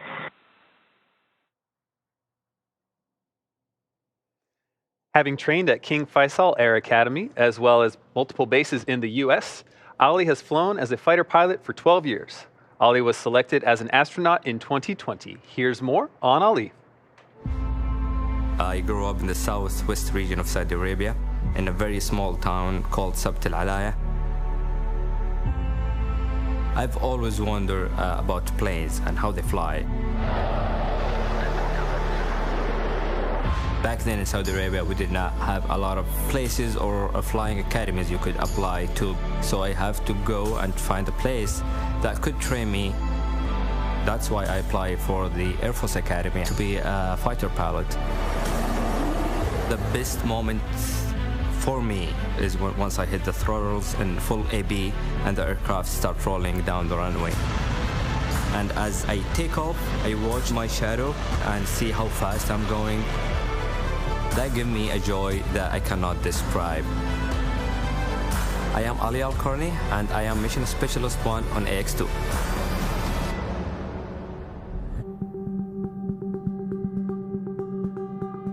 Being selected to be part of this mission makes me privileged and honored to represent my country. I was really surprised about the results out of the announcement. People are loving it. People are super supportive of the mission. I consider myself a newly married. I've been married for 3 years now. And I've had my daughter. She's 12 months old. And I want to share with them how big it is what I'm about to do. It is an amazing opportunity to be on top of a rocket filled with fuel and gas that are gonna boost you to space.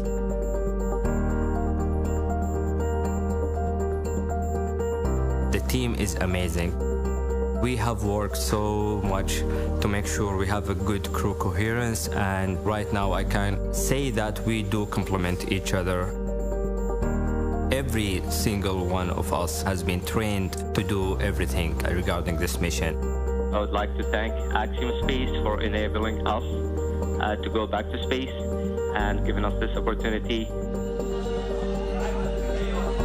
I have an amazing family. They are supportive of me throughout my career, and I want them to know before I step into the rocket that I love them, and I will always be there, whether physically or mentally, with them, and I'll do whatever it takes to make them feel happy and loved.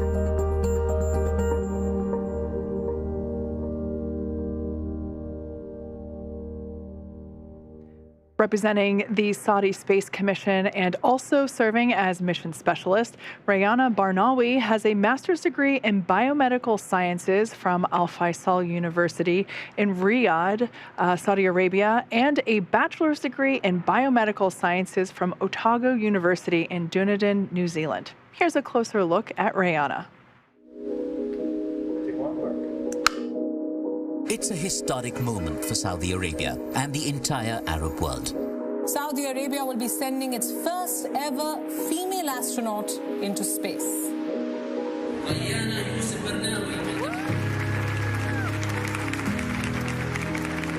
I was always into exploring new things.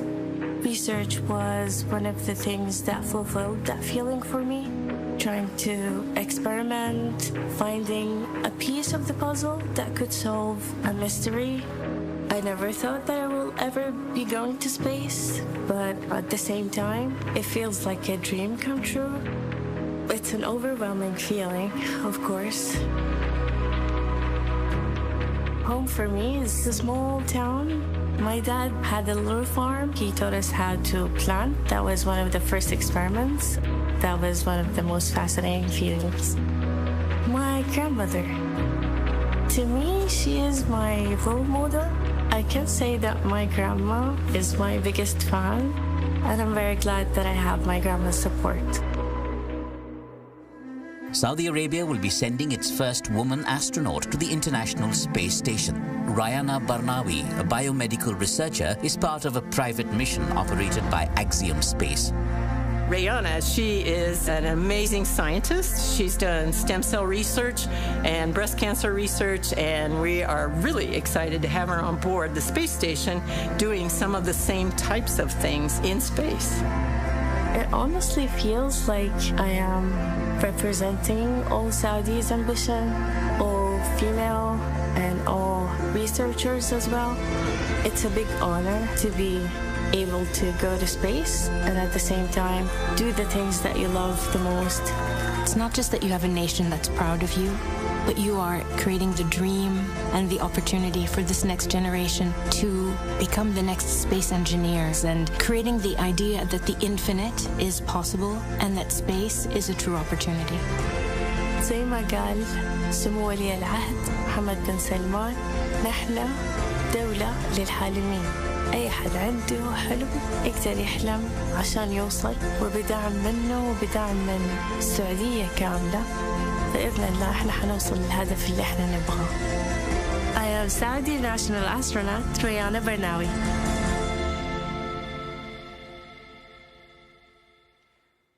We're now at T-minus 1 hour, 42 minutes, and 55 seconds until liftoff of AX-2. We have confirmation that the side hatch was closed, and we got a good leak check. So everything is continuing to progress on time. Great. And as operations continue, we want to provide an overview of some of the science and research activities planned for the AX-2 mission. To help us unpack the breadth of Axiom-managed payloads is one who has helped every principal investigation team prepare for this mission, our very own chief scientist, Dr. Lucy Lowe.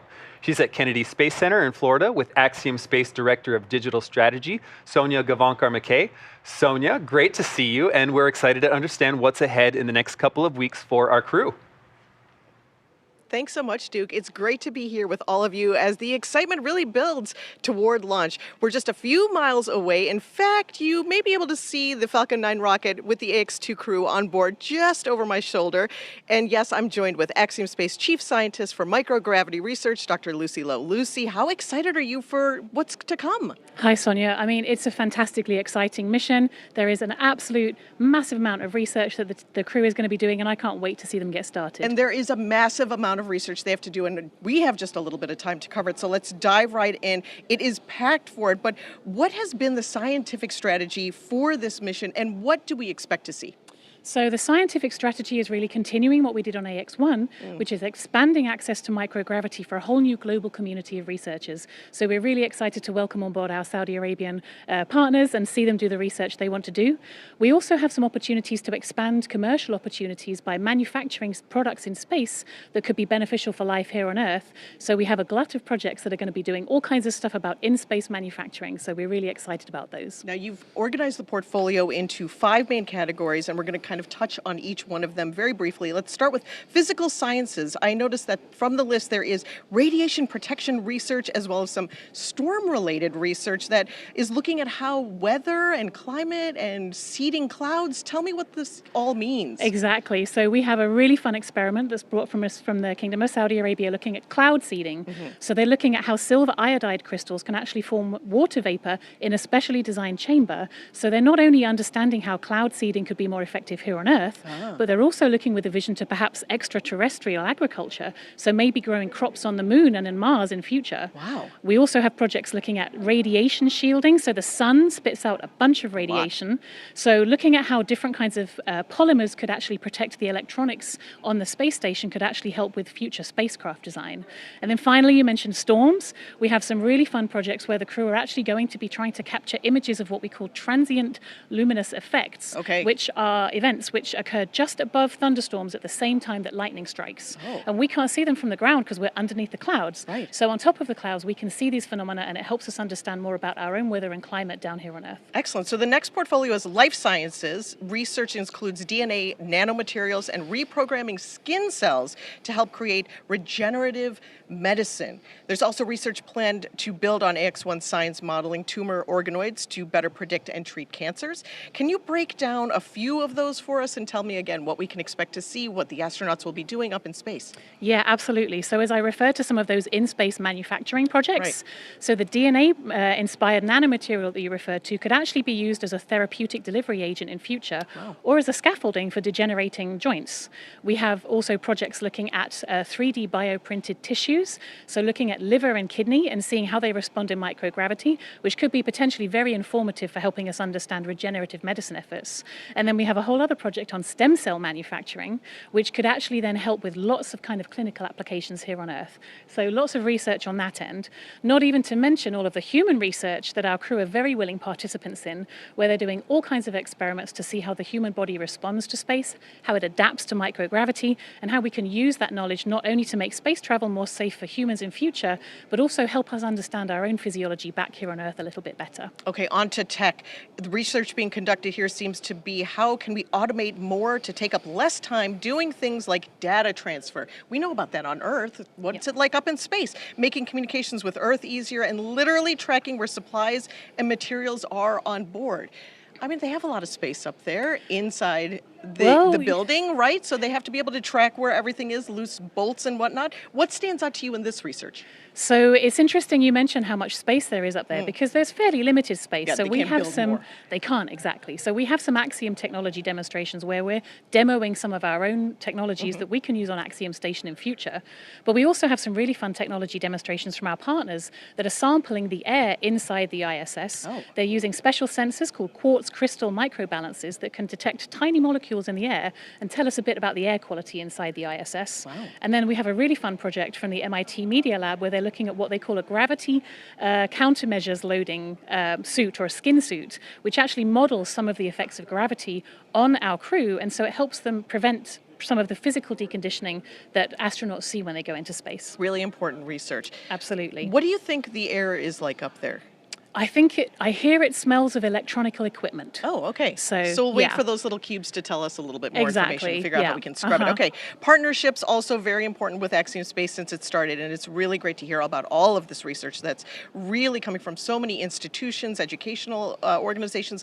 Lucy, how are you seeing the commercial opportunities evolve, and what's the goal for us long term?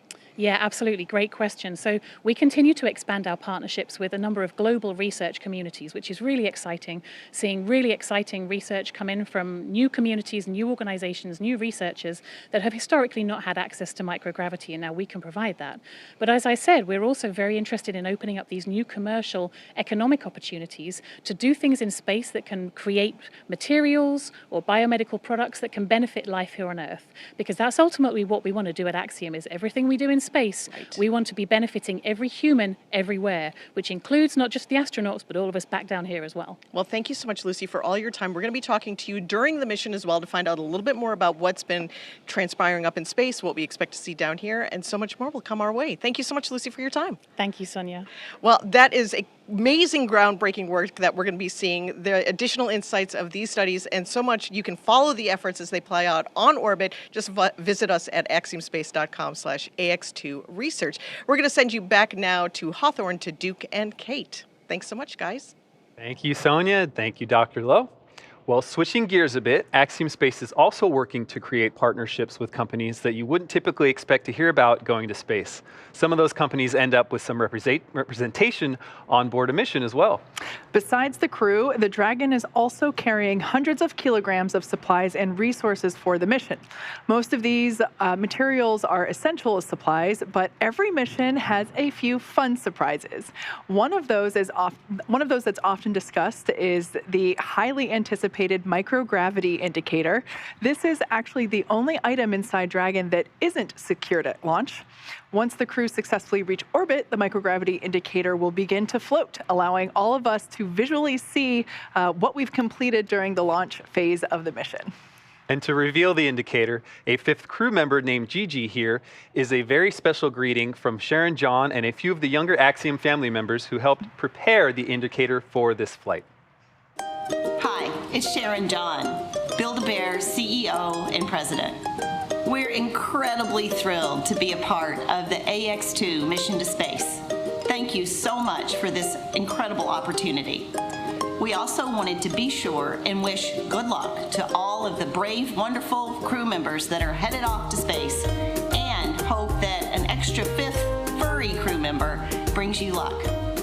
With that in mind, we wanted to also send you off with a very special heart ceremony. As some of you may know, we have heart ceremonies at Build-A-Bear workshops, but we've created a really special one for today. So what we're gonna do, guys, is we're gonna do a special heart ceremony. So what you're gonna do is you guys are gonna warm up your hearts like this, or rub them to get them nice and warm. Then you guys are gonna pat those hearts to get them started. Pat, pat, pat. Rub it on your hands so they can steer the spaceship and stay on course. Then you guys are gonna rub it on your ears so they can hear mission control loud and clear. And rub it on your eyes so they have the best view of Earth. So let's have a safe and successful mission. Let's put the heart in our hands, hold it really tight, close your eyes and make a great big wish for them. Then you guys are gonna give it a really big kiss. Mwah!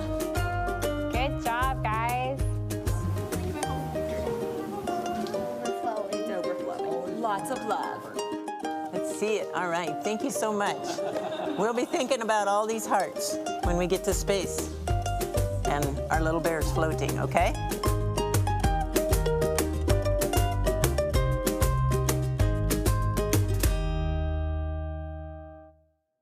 Wow, that was unbearably cute, if I do say so myself. We actually have a replica of the microgravity indicator on board with us here. This is a special edition Axiom Space Build-A-Bear, just like the one you saw in the video. Gigi is wearing the AX-EMU spacesuit that NASA's next generation of moonwalkers will use during the Artemis 3 mission, which will land the next humans on the moon in 2025. Using innovative technologies and a flexible design, these spacesuits will enable more exploration of the lunar surface than ever before. Speaking of Artemis 3 and these lunar missions, SpaceX is playing a significant role in that mission as well. That's right. We are incredibly honored to be a part of NASA's Artemis program to establish a sustainable presence on the moon to prepare for missions to Mars. SpaceX will conduct an uncrewed demonstration mission to the moon with our new Starship vehicle prior to the Artemis 3 mission, marking humanity's first return to the lunar surface in more than 50 years. Starship's early flight tests, followed by regular Starlink deployment missions and propellant transfer demonstrations, are also directly advancing NASA's Artemis program, along with SpaceX's ongoing mission to make life multiplanetary. A big thanks to Sharon John and Build-A-Bear for their support in our mission. We're all really excited to see Gigi floating around inside the Dragon in the next couple hours. To learn more about Gigi and all the exciting efforts on this mission, visit axiomspace.com. We're just over 90 minutes away as the Axiom 2 crew awaits its 5:37 p.m. Eastern Time liftoff from 39A at Kennedy Space Center. Right now, a quick status update. The crew's inside the capsule. The side hatch is closed as of about 30 minutes ago. Leak checks are complete. We've also had completion of comm checks between both Dragon and Falcon ground teams with the crew. Looking at weather right now, the weather continues to be good for launch and any contingencies if needed. Local pad weather continues to be that 25% probability of violation. We'll just watch over the last hour and a half if we get any clouds drifting over from inland. Conditions in the Atlantic are also good should we need a contingency landing somewhere along the eastern seaboard. Falcon 9 team will begin bleed in at T-minus 1 hour and 10-minute mark of the Merlin engines. And the latest update we've heard from the SpaceX team out at 39A, the support crew is leaving the crew access arm. With the hatch closed, all their work is finished. So right now, everything is on schedule at T-minus 1 hour, 30 minutes, and 28 seconds.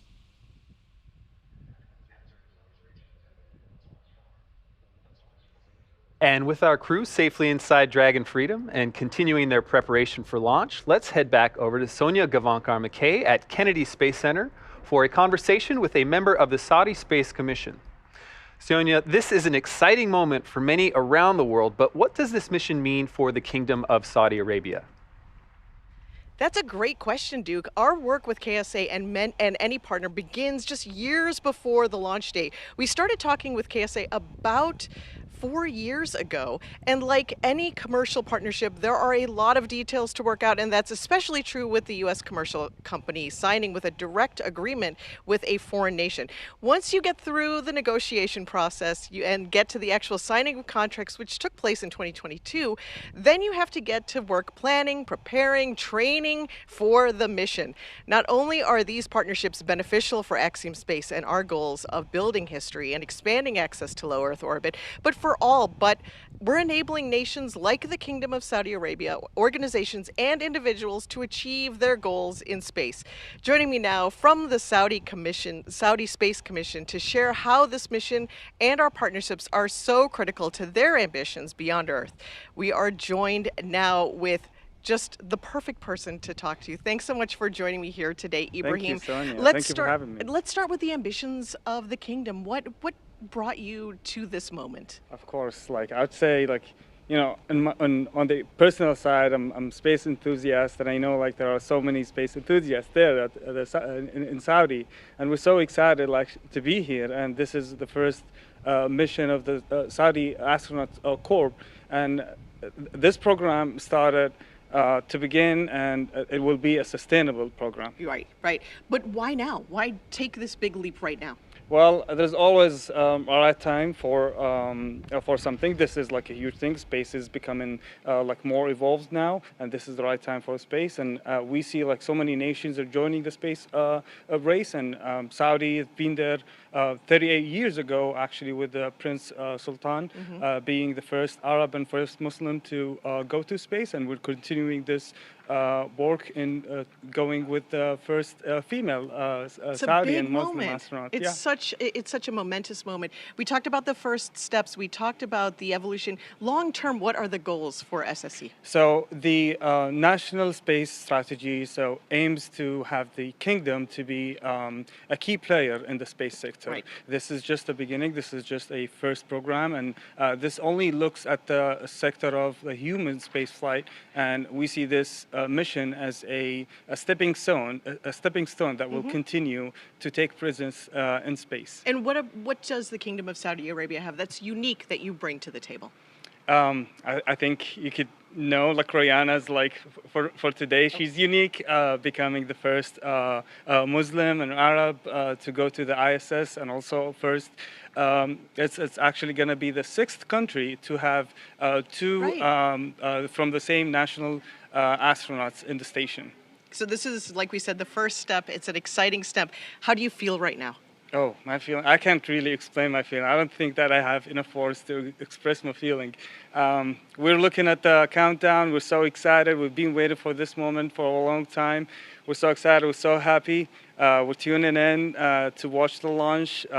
We can't wait to see them in orbit. And you've spent a lot of time in Houston with us, right? Through all of the training, you've been there. You've kind of been training with these astronauts in the same way. Do you feel like you're part of the crew, or do you feel like a support system? You know, to be honest, I wanted to be in the cargo, actually. You're going to be a stowaway? Yes, yeah. I really wanted to go with them. I feel like I am with them in the journey. I enjoyed like every moment. This is the most exciting moment, of course. I can't wait to see them in orbit, and I can't wait to see them back again. And I'm going to feel like I'm in space with them, but without the zero gravity, of course. That's right. Well, it's been a pleasure to work with you and your entire team. I know that your entire Kingdom of Saudi Arabia feels like you're going along with this mission. As everybody looks upward to the skies for this mission, you do feel like you're part of the crew going along. So thank you for being such a wonderful partner with us. And we want to all stow away too. So we'll figure out a way for maybe the next time we go on another mission together. I really appreciate it. Thank you. I'll be ready. You'll be ready. I am trained and ready. You are. Thank you so much, Ibrahim. Thank you. This is an exciting time for so much of us here. We're so grateful for this partnership and so many things that we're going to achieve today together. Naturally, today we are focused on the launch of AX-2 and the mission, celebrating the beginning of their 8-day mission. But it is interesting on how much of this mission serves its own chapter in the development of expanding opportunities in low Earth orbit. This crew is benefiting from prior missions, including AX-1, as a way of passing the baton to this crew here and marking it as that special moment. Here are just a few words from Michael Lopez Alegria, Larry Connor, Mark Pathy, and Itan Stebe of the crew of AX-1. Take a look. Dear Peggy, John, Ali, and Rayana, together with you, the whole IKEA team are counting down the days, the hours, the seconds towards your launch. The excitement is building as you are leading the way for more diverse explorers in space. May this journey inspire your families and people. As Sophocles said, numberless are the world wonders, but none more wonderful than man. The impact of your mission will cross borders and contribute to a much better world because Leisa hunak hile mustahil. There is no dream beyond reach. Good luck. Godspeed, AX2. Hi, this is Mark Pathy, mission specialist from AX1, and I'm sending out my warmest greetings to the crew of AX2 as you count down the final days before your big launch. Peggy and John, I'm super excited for both of you. I know you've been waiting a while for this and maybe a little bit jealous too. But I hope you have a great mission. And Ali and Rayana, although we haven't met, I've heard that you guys are a great addition to the team. Please take good care of my friends up there and look forward to seeing all of you on the other side. Godspeed, AX2. I am honored to have the opportunity to speak to all of you, the crew of AX2. You are about to embark on an extraordinary experience. I wish I could join you. I know it's been a great deal of work and effort, but you shall be rewarded. Good luck and Godspeed. John, Ali, Ray, and of course, dear Peg. You guys must be getting very excited. It's getting real. By now, you're either already or about to be strapped in, comm checks, probably a little chit chat with each other, but most of all, the excitement is building. And I just want to give you a little preview that when the number of digits on the clock goes from 4 down to 3, so 10:00 to 9:59, starts to get pretty real. When it goes from 3 down to 2, 1:00 to 59 seconds, even more so. And you can imagine when it gets below 10 seconds what it's going to feel like. So enjoy the ride, enjoy the sensation of floating, definitely enjoy the view. And from the crew of AX1, we wish the 4 of you Godspeed.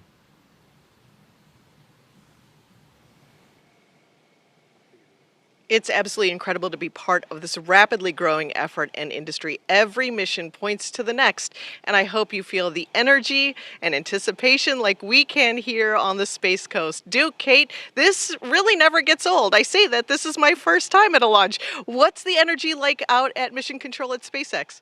It's absolutely incredible, and I think you're right. It will never get old. This is just really a fantastic day for AX2, and how great to hear that message from AX1 as words of encouragement. Well, as we've mentioned, this is a privately funded mission, and so what that means is that the origins and primary funding for this mission are coming from places other than national space agencies. So it's not a government-driven effort, which is unique. Axiom Space is pioneering partnerships between us, a commercial entity, directly with nations other than the United States, which may sound like a simple thing, but these kinds of partnerships, especially for the purpose of space exploration, are really covering new ground. We are so proud to be partnering with the Kingdom of Saudi Arabia for this mission, and while we view this relationship with them as a partnership, they are also our customer. NASA is another customer in this process. They'll actually be paying for some of Commander Peggy Whitson's time while she's on board station to conduct specific science that's of importance to them. So we're very proud to help meet the high demand for science and research in space while pioneering the expansion of commercial spaceflight. In addition to the first of their kind partnerships that Duke just mentioned, we also have a strong and growing partnership, SpaceX and Axiom Space. In the spaceflight business, a purely commercial entity paying another purely commercial entity to fly humans to space has been mostly unheard of, but our hope is that it will become more and more common. SpaceX is proud to continue growing our partnerships with Axiom Space, NASA, and other commercial companies who can put our services to good use for the benefit of humanity. For the AX1 mission, we introduced a series of digital collectibles, and the response to those were really outstanding. So for this mission, Axiom Space will continue to push the boundaries of Web 3 by partnering with several well-known digital artists and brands to celebrate the continued growth of the commercial space environment. Axiom Space 3 is our program that combines the promise of space exploration with the power of Web 3 blockchain technology. This is a token-gated community network which allows members to engage with astronauts, space technology professionals, and Web 3 entrepreneurs. For this mission, we'll kick things off by launching a brand new digital art collection by Art Blocks artist Nadia Bremer, an astronomer, data visualization designer, and artist. This new Art Blocks collection will feature a 484-piece algorithmically generated collection that showcases imaginary maps of the stars with unique constellations. To make this collection even more unique, the digital art will actually be initiated from on board the ISS by AX2 Commander Peggy Whitson. Additionally, the AX2 digital art collection will feature works by Thank You X, an American artist out of Los Angeles, California. Thank You X is sending up a piece of his physical art canvas to space, titled Urge for Perfection. He will also be releasing a commemorative NFT, which will celebrate this mission and the canvas going to space. This NFT will be available for purchase right at launch, and the sale will close by splashdown. These collaborations with digital artists and brands bring a new level of creativity and inclusivity to commercial space industries like ours. For more on this and all of our digital collectible activities, visit nft.axiomspace.com. There you can also find more instructions on how to get involved and buy your boarding pass to participate in all of the AX2 activities. Well, the most visible part of Axiom's work today is these missions to the International Space Station. These are just the leading edge of one aspect to the preparation for our real goal, operating a completely commercial space station and laboratory in low Earth orbit. These missions serve as an opportunity to learn and prepare for how to handle logistics, maintenance, schedules, routines, crew volume, and every other aspect of space missions. The roadmap that Axiom Space has created points to some major milestones to evolve our presence in space. They include deploying our own habitation modules and docking them to the front of the International Space Station, deploying our own solar panel and Earth observatory elements, overseeing long-duration space flights of 6 months or more that lead to a permanent presence of commercial activities off-planet, developing spacesuits and other necessary technology to live and work in space, and eventually breaking away from the International Space Station to be 100% independent as a commercial space station.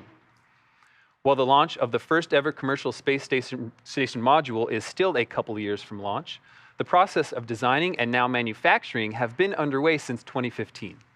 Here is a bit more Dragon on the SpaceX current for status. Falcon 9 status update. Go for Falcon 9 status. The F9 team is going to take the action to vent the manifold for the pre-briefed Falcon 9 status. This will be a loud venting, so we do expect that you will hear it in the vehicle. They'll be taking that commanding shortly, but just giving you a heads up, you will hear this venting. Okay, copy. Venting the manifold, and we expect to hear it. Thanks.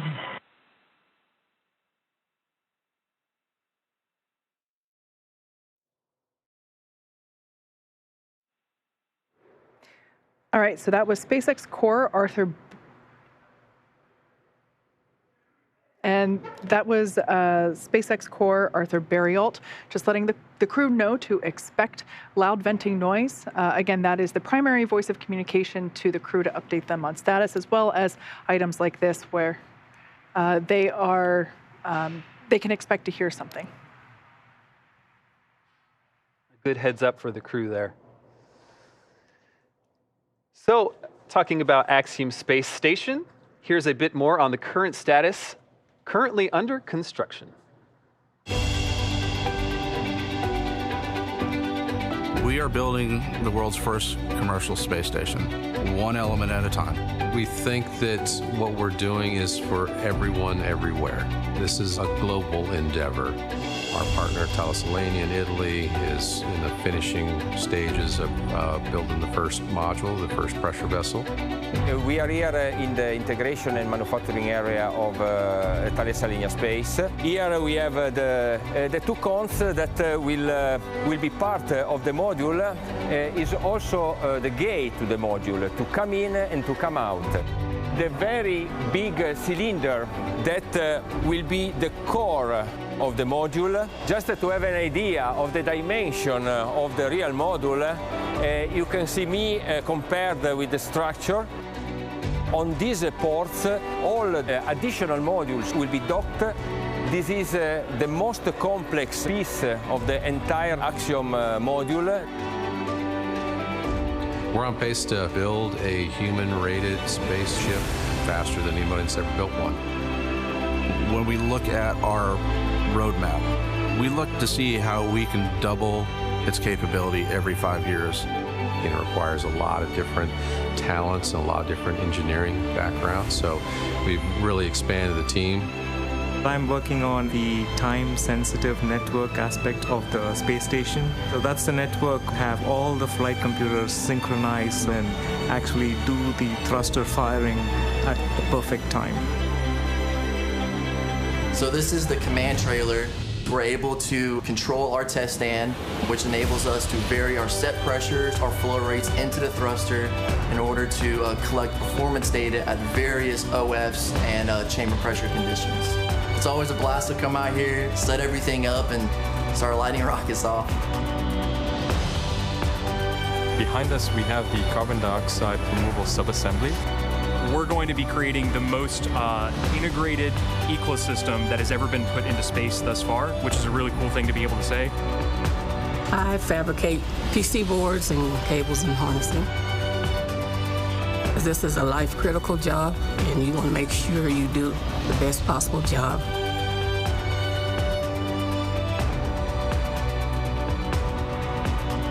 In 15 to 20 years from now, we're going to be surrounded by objects that we can't imagine how we live without, that were manufactured in space. I think there's another promise too, and that's why I'm really excited about the AX2 crew. There is this effect that people have gone to space and had. This is called the overview effect. Many people have come back profoundly changed because of their experience. And I think the more people that we can have that see the world as the whole world, the better off we all are.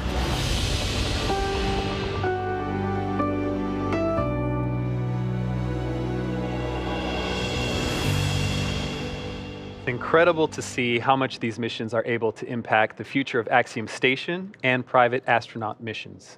And there's so much more underway that we can't show you just yet, but circling back to the here and now, it's missions like today's that pave the way that's right around the corner. While AX2 will spend less than 2 weeks in space, the value it adds to our discovery and planning process feels like it's years of experience. We're excited for these short duration missions and even more excited to be able to get into long duration missions as we begin to bring Axiom Station online. But before we get there, we still have at least 2 more flights to go, AX3 and AX4. We aren't quite ready yet to talk about the details of dates and crew members, but in the same way we're launching KSA astronauts today, we have also signed agreements with the nations of Turkey to fly some of their national astronauts and other nations. And as it was previously announced, we will be flying a member of the Italian Air Force on an upcoming mission as well. Between these new sovereign nations and the private citizens who now have a way to partake in the marvel of living and working in space, we are truly working to expand access to low Earth orbit for all. And that's not even counting the opportunities to help NASA, ESA, and JAXA find ways to expand their efforts in low Earth orbit. It's all super exciting news and progress for the future of human spaceflight. We're really looking forward to successful completion of this mission, as well as the 2 that are yet to come. Now, at the moment, let's check in with John I for another status update.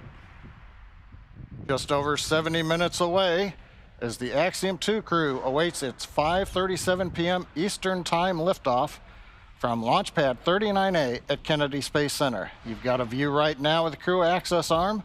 The seals along Dragon have actually been deflated. You can see a little bit of a gap between the capsule and the arm. The SpaceX team has left the tower. They're getting out of the hazard area. So everything continues to go on time as we've got the crew in the capsule with all activities complete to date. Currently, weather, you can see the blue skies in the area, some clouds around there. We haven't had any updates that indicate things are better or worse than when we started the webcast. We're still at about a 25% probability of violation, but everything continues to look good. We do watch the upper altitude clouds as we get later and later into the afternoon. It's at the higher altitudes where the wind actually could carry some anvil clouds back over the pad in the ascent corridor. In that case, we've got to worry about things like lightning. But right now, the flight path downrange continues to be good for launch. But we're going to have to watch that until we get all the way down to T0. Now, as you can see, it's still daylight, obviously, at Kennedy Space Center. Folks in the local area are going to have a good view. But unlike a night launch where people all up and down the eastern seaboard of the United States can see the vehicle, you're going to have to be in the local area to watch Falcon 9 with Dragon take off. The view you see right now is looking down from on top of the service structure at the top of the crew access arm, the Dragon capsule with the solar rays. And then below that is the Falcon 9, and you can see just a little bit of the transporter erector, the arms actually that will open up around the second stage as we get down into the last 4 minutes of the countdown. Another view, Falcon 9 with Dragon on pad 39A. We've been listening in the Falcon 9 team, the Dragon team. They are on schedule, reporting no significant issues. Everything continuing to look good. Now, one update that'll be a little different on this flight, the first stage will be coming back to what we call a land landing or return to launch site. And so we'll continue to cover that as the second stage with Dragon heads into orbit. One difference you're going to see this time is given the trajectory of Falcon 9 when we carry astronauts to space, we can come back now to the landing site just down from Kennedy Space Center. But what that means is we're going to have a slightly different sequence of burns. We'll do the boost back burn with 3 engines as is traditional coming back to land. The entry burn as we get to the atmosphere fringe, that's a single engine, and it's a fairly short burn. We don't have to slow down much. But when we land, we're going to light 3 engines. Now, right now, T-minus 1 hour, 7 minutes, 25 seconds and counting. Everything is go for an on-time launch.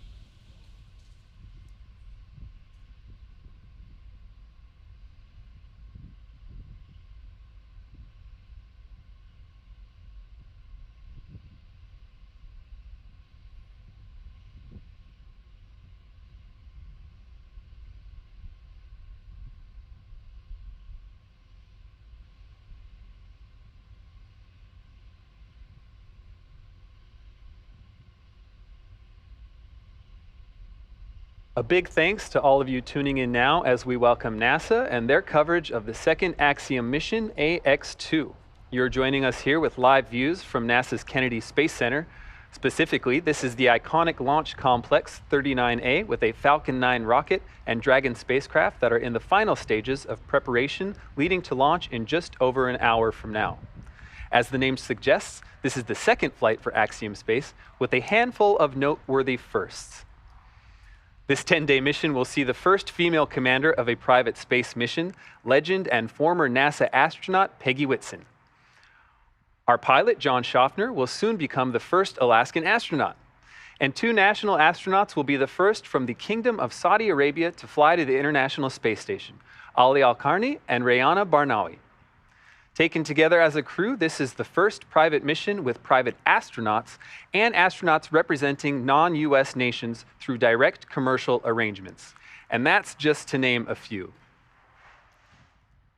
My name is My name is Duke Brady, and I'm a multimedia specialist at Axiom Space, based out of Houston, Texas.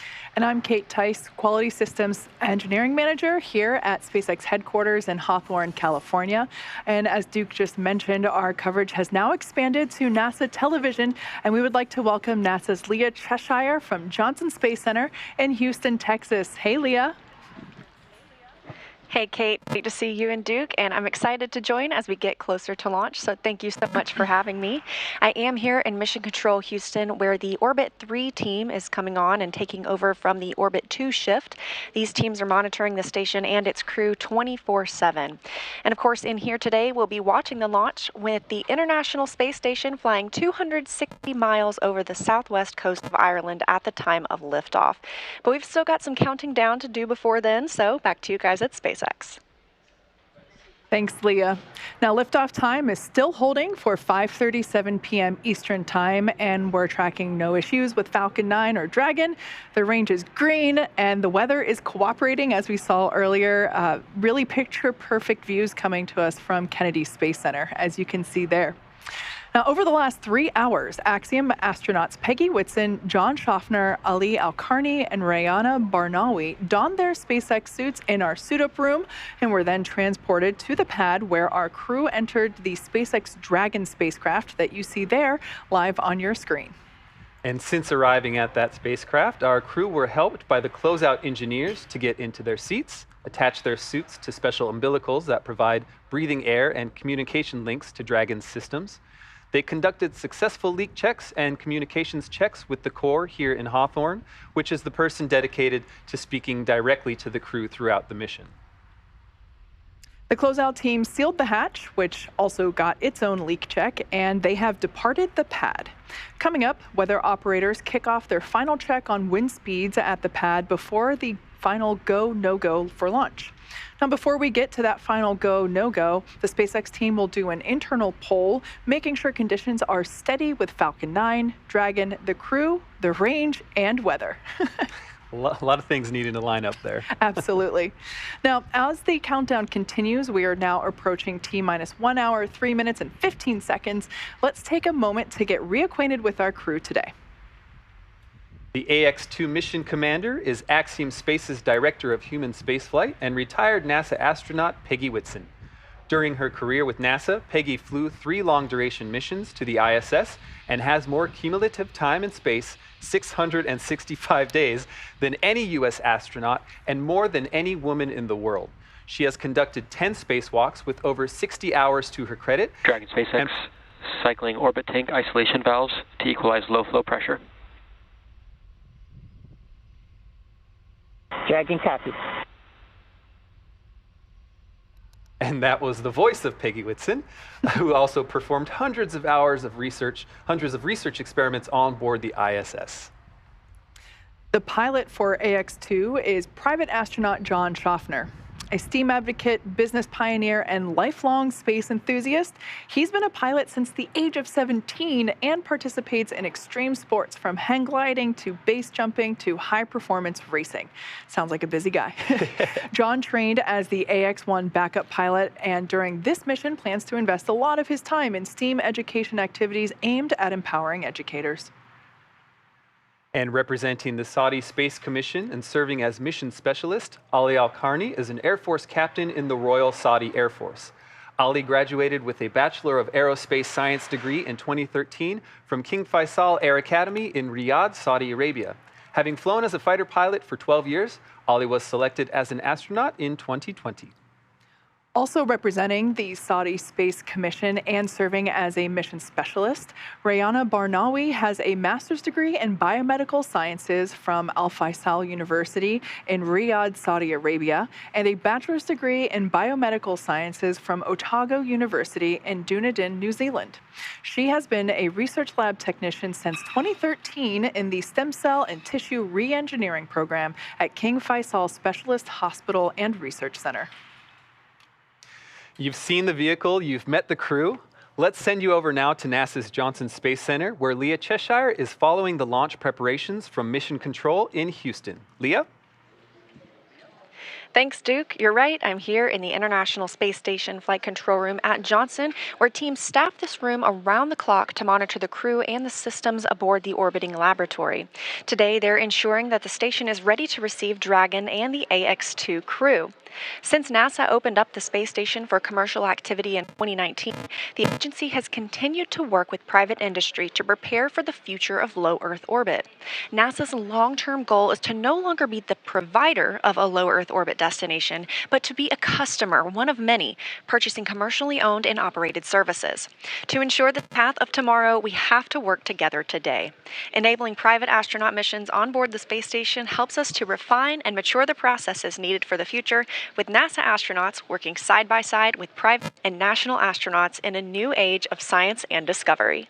And we take this next step together as we continue counting down to the AX-2 crew launch to the International Space Station. As you can see, it's an incredibly busy time in low Earth orbit and beyond. And with that, let's connect with NASA Public Affairs Officer Megan Cruz at Kennedy Space Center. You know, Leo, we love our launch days here at Kennedy Space Center, and we love it when we can witness them with NASA Administrator Bill Nelson. Administrator, great to have you here. It's always a pleasure. So as Leah said, it's been a busy, exciting 3 years here at Kennedy. Since 2020, we've launched 7 crewed missions to the ISS, but we've also paved the way for private missions like Axiom 1 last year and today AX-2. So I want to ask you, how are NASA and the general public benefiting from these private missions? Well, we go in a public-private partnership, and we go with a fixed price contract. And because it's a public-private partnership, the private partner is putting skin in the game, or in other words, investing, so that at the end of the day, the cost to the federal government is less. And that's the way we're going back to the moon and then on to Mars. And we do it also differently, is we're going on an international mission. And so, as we have announced, the first crew to go back to the moon in a half century, it has a Canadian astronaut that's part of the crew. Mm-hmm. And I think also what's great is that we're opening up low Earth orbit to new partners, as you were saying. So, you know, we we will continue to use the space station through 2030, and then after that, the agency will transition to, as you know, commercially owned stations. So, how is that transition going? What's the latest on that? Well, the goal is we want to bring space business off of the Earth up into low Earth orbit, and to do that, we, NASA, want to concentrate our efforts going on further into the cosmos. And so we want to bring in our public-private partnership to encourage them to do low Earth orbit. And therefore, when we're through with the space station in 2030, and it will be pretty old by that time, it's time to move on to commercial space stations. We can still what we, NASA, need to do in low Earth orbit by utilizing the commercial stations. And we've given seed money to 4 companies to build commercial space stations in low Earth orbit. Mm-hmm. And one of those is Axiom Space. And Axiom is going to start their venture, by the way, not only of getting accustomed to taking private astronauts into space as this mission is, it also is helping us with our international partnerships because we have 2 Saudis on this trip. But it also will have its first component of its space station, and it's going to dock to the International Space Station. Mm-hmm. So a lot of exciting things, as we keep saying, in the years ahead. So I do want to talk to you about, you know, you've been alluding to the Artemis program, the fact that working with these commercial companies to continue access to low Earth orbit, it allows us to think farther. So yeah, talk to us about some of the international partnerships that, that are helping the Artemis program. Well, we have some 15 partners that have, if not built, are certainly participating in the International Space Station. And this, of course, is a huge structure, 120 yards long. You think from one goalpost to the other goalpost in a football stadium. That's how big it is. Mm-hmm. they are very much, you're seeing the results of that public-private partnership here. Another example is look at the phenomenal success of SpaceX as a means of getting to and from the space station. So when we shut down the space shuttle a dozen years ago, now we rely on a private company to go to the International Space Station. In this case, it's SpaceX. In July, it will be Boeing as well. Mm-hmm. Any words to the AX2 crew today? Well, first of all, I wish I were with you. And secondly, Godspeed to all of you. Awesome. Thank you so much, Administrator, and I hope you enjoyed today's launch. Thanks. And so, again, we were talking a little bit about the Artemis program. Did you know that NASA and Axiom Space are also working together to design the suits our astronauts will wear when they land on the moon in the next few years? Here's a sneak peek at what those suits will look like. This is a prototype of what astronauts will wear when they land on the moon for Artemis 3. While this prototype is black with blue and orange detailing, the real moonwalking suits will be white to reflect heat and keep astronauts safe from extreme temperatures. NASA selected Axiom Space to design, develop, and certify the suits. They will fit a broad range of crew members, men and women, accommodating at least 90% of the U.S. population.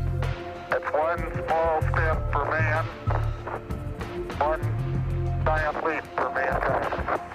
The moon suits worn by Apollo 11 astronauts in 1969 had a bulky life support system. The new Axiom Extravehicular Mobility Units, or AX-EMUs, will have range of motion and flexibility needed to explore the lunar South Pole. They will give astronauts the capability to access, live, and work on the moon. Future versions could even have avionics. Astronauts will start training with the spacesuits later this year. That's a look at your Artemis Moon Minute. While the International Space Station has been a valuable asset for space research and exploration, the rise of commercial spaceflight is opening new doors. Those benefiting from the new opportunities range from small commercial entities all the way to national space agencies. This expansion of participation in space is enabling a more diverse and inclusive space industry with a much wider range of perspectives, ideas, and expertise. Additionally, the competitive nature of commercial activities means the cost of participating is falling, and there are more participants to share those costs and the risks. Expanding access to space also promotes innovation and scientific and technological progress, benefiting humanity as a whole. For a long time, the conversation has been about someday having private space flights, and someday we'll have private astronauts. And while there's a lot of room to grow from that someday is now. Low Earth orbit is more accessible than ever before as space research and technology enter a new era. Companies like Axiom Space are expanding this access, and young space agencies like the Saudi Space Commission now have a path to achieve their goals in low Earth orbit. At Kennedy Space Center is Axiom Space's Director of Digital Strategy, Sonia Gavankar-McKay, and with her is a member of the Saudi Space Commission to talk about their goals for this mission. Sonia? Thanks so much, Duke. As you mentioned, I'm joined by Ahmed Al-Ghafali of the Saudi Space Commission, but also Axiom Space's Chief Revenue Officer, Tejpal Bhatia. And I'm going to jump right in here because we're so close to launch time. This is the Kingdom of Saudi Arabia's second flight into space. The first was in 1985 on the STS-51G. What does this mission mean for the nation and the Kingdom of Saudi Arabia? I believe that the kingdom has gone a long way since 1985. So many satellites have been launched ever since. So many payloads have been developed ever since. A lot of research were conducted related to space. Payloads conducts a lot of components that we've done that could be used for space and other sectors. So that's a long way since that time. And here we are today, just an hour away from this historical mission that will carry 2 Saudi astronauts for the first time to the International Space Station. However, I do believe that it's not only Saudi that has gone a long way. I looked at so many research and so many financial forecasts that suggest that within the past 20 years, 60% of the investment in space only happened within the past 2 or 3 years. So there is a momentum, and we want to be a part of it. That's wonderful. Tejpal, your efforts with KSA and the efforts that Axiom Space puts into this mission allow for a vision for so much in low Earth orbit. What can Axiom Space really do to help nations like the Kingdom of Saudi Arabia and so many others achieve their goals? Thanks, Sonia. When I think about what we're doing with the Kingdom, from the first time I met Ahmed, my definition of the word partner has fundamentally changed and evolved. From when this was an idea and started formulating as a mission to execution, we had to overcome a lot of challenges, and these are things that are being done for the first time in human history. And what I've seen in our relationship is that definition of partnership to overcome those problems and make these things a reality are enormous. And what is happening in this situation is, while we are enabling the Kingdom to get to the International Space Station, the Kingdom is enabling us to see our vision of providing access to all nations in the world and increasing the cadence of astronauts from every nation to go up into low Earth orbit. That's wonderful. This astronaut program is new for the Kingdom. How has this process evolved through this year? Are you seeing that it's exponentially growing like the infrastructure is? Of course. I mean, when we started this program about a year ago with this collaboration with Axiom, the first thing that we started is for the process of the selection, which is one of the main and major milestones to achieve any successful program like that. So we built our program for a selection based on the best practices that we developed together, based on the benchmarks from NASA, for instance. However, that's only a part of it. Then comes to, if you want to build a program, you want to make sure that all the enablers are in place, especially when it comes to the infrastructure, and also for the right people with the right competencies to be able to run such a complex program. So we've been building for the past year, utilizing this project as a vehicle to train, to get those people with the right competencies, not only to do the training for the astronaut corps, but also you want to, even for the media, for the finance, for the legal, for the R&D, for the integration. All of it is a part of this secret recipe to get a successful program. And this is only the start, so we're going to keep building and enhancing this program till we get to the point that is optimum. Excellent. Tejpal, as we have only about 1 minute left, what's it like working with individuals versus nations? What's the difference in that relationship like for Axiom Space? Yeah, so, trying to compare a private astronaut with a national astronaut is like asking me to compare my children. Luckily, I only have one child, so I'm prepared to do this. Let's start with what's the same.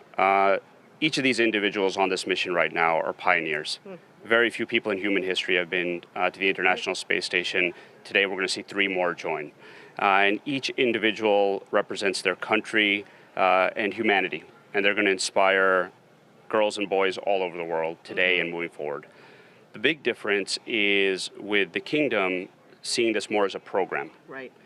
When we were inspired as kids, I'll speak about myself, coming here with my parents or seeing the shuttle program, it was a long time before it became a reality. Right. And what we're going to see with the Kingdom is this happening more and more as we go forward. And as they say, the sky is the limit for this partnerships, the opportunities for nations, individuals to grow together. Thank you to both of you for joining me. And we're getting so close to launch, so I'll let you get back to it as we toss it back to Hawthorne, where I'm sure you're feeling the anticipation. It's getting so exciting out there. What does it feel like to you? And I know John I is out there as well. Well, thank you, Sonia. And yes, it's a time where the energy is increasing, especially we're inside of 47 minutes to launch. Currently, the SpaceX launch director is checking with the Dragon mission director, make sure that the Dragon ground team is ready to begin propellant loading in just over 10 minutes from now. The SpaceX launch director is also electronically polling the 7 members of the SpaceX launch team for their go to load propellant and launch. Now, once we get that go, when we get green lights across the board here on the procedure, the launch director will then come back and make a series of announcements. They'll talk about the control room, what to do during the countdown, as well as protocols for hold and launch escape. Coming up on 46 minutes, they're continuing to get the goes from the team electronically. We're waiting to hear the launch director give those instructions. That ought to come within the next minute. Now, once we get through the instructions, that will give the clearance to retract the crew access arm. That will then set up for arming of the launch escape system, and that will take us into propellant load itself. That'll begin at T-minus 35 minutes. You can see on the monitor the crew on the right-hand side. They're getting ready for their final directions here. On the left side, we've got the Dragon capsule, the crew access arm. Polls complete, and the team is ready for crew access arm retract, propellant load, and launch. Reminder for control room lockdown for all operators in Mission Control and Firing Room 4. Both control rooms will go into lockdown at T-minus 45 minutes, which is now, and remain in that state until the launch escape system is disarmed. All operators remain at their console and maintain a sterile cockpit until MD confirms successful disarming of the launch escape system following orbital insertion or propellant offload in the event of a scrub. Reminder on hold and launch escape protocol. For non-urgent no-go conditions, brief CE or LD, they will approve aborting the countdown. For urgent issues affecting the safety of the operation, operators shall call hold, hold, hold on the countdown net. Launch control will abort launch immediately and proceed into the launch abort auto sequence. At T-minus 10 seconds, launch control will be hands-off and relying on automated abort criteria for the remainder of the count. Finally, operators shall advise launch director whether structural breakup or fire is imminent or occurring for Dragon manual escape flight rules. Finally, regarding leak-through on the first stage ACS isolation valve, we will manually monitor the pressure in the manifold. Stage 1 will assess and at T-minus 35 seconds indicate whether the pressure rise is within the predicted range. If it is not, Stage 1 will call a hold on the countdown net. Are there any questions? Hearing no questions, launch control, you may proceed with arming the crew arm for movement.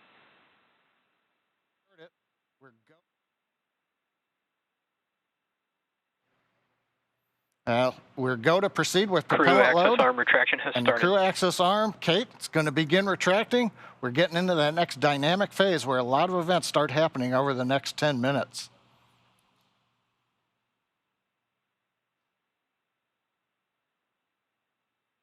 Now, while we wait for the arm to begin moving, currently Falcon 9 Dragon continue to be go. Obviously, we've completed the poll. The range continues to be go for launch. They're monitoring clearance area around the pad. And there goes the arm beginning to move, the view from on top of the fixed service structure. And the weather continues to be acceptable for launch as we get ever closer.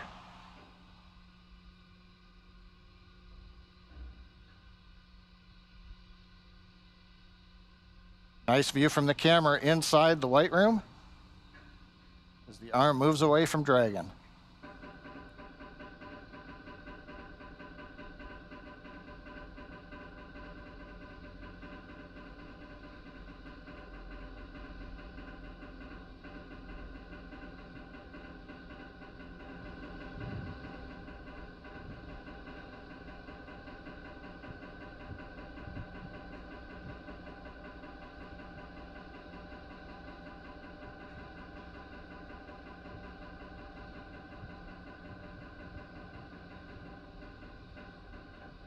The clock continues to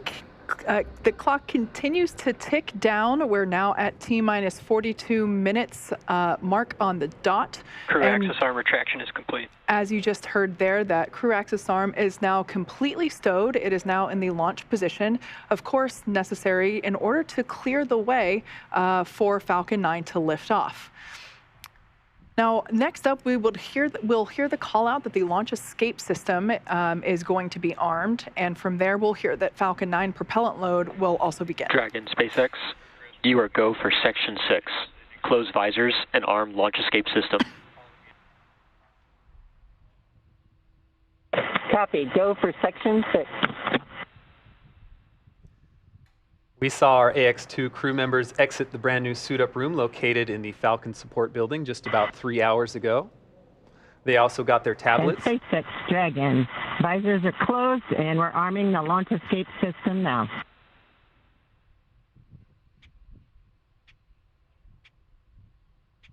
Those tablets provide them with all the information they'll need for the mission. You see them attached to their left legs Shortly after that point, the crew took one last ride in the Teslas to launch pad 39A, ascended the fixed service structure, signed the white wall, and ingressed into Dragon.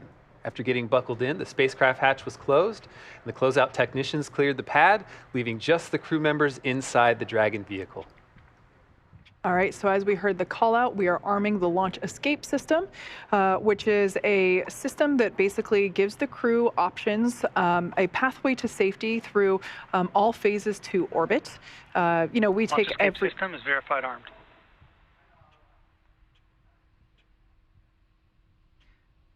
We take every measure possible to ensure that the crew has options. Safety is paramount. So there we just got that confirmation that that launch escape system is now armed. So let's take a look at the teams that are actually working together to make sure this mission is a success. SpaceX is operating out of 2 control rooms today. There on your screen, a live view of our launch control in firing room 4 at Cape Canaveral. This team is responsible for monitoring Falcon 9 throughout the countdown and launch. Second, we have mission control here at SpaceX headquarters in Hawthorne, California. This team in mission control is responsible for close monitoring of the crew and Dragon every step of the way as the spacecraft orbits the planet along its customized flight path. On console or headset, there are a number of key positions who are monitoring the health of the vehicle and crew. The mission director, that person is responsible for mission success, and they are in charge of the room. Today's mission director is Ken Gamerick. Other positions are focused on things like software, propulsion, navigation, avionics, life support systems, and communications with ground segments, as we've heard those kind of called out throughout the day so far. You'll also hear a specific person dedicated to communicating with the AX2 crew. They are the Crew Operations Responsible Engineer, or CORE, C-O-R-E. Today's SpaceX CORE is Arthur Berrialt. We've heard him a number of times through the launch countdown. The SpaceX team members will also rotate and hand off coverage to ensure that we have people on console 24/7 for the crew and Dragon for the entire duration of the mission, including all the way through splashdown. And for Axiom Space, the teams in Houston are utilizing Axiom Mission Control Center, an officially certified control center. From this secure facility, teams have live access to voice, video, and data from the ISS and can work alongside their NASA counterparts to run on-orbit operations and monitor every aspect of the mission in real time. This room is led by what we call the Axle, or the Axiom Operations Lead.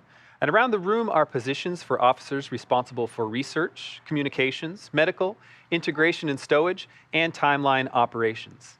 This is a significant step in our journey to expand access to low Earth orbit, as it is only the 12th ground segment partner for the ISS program.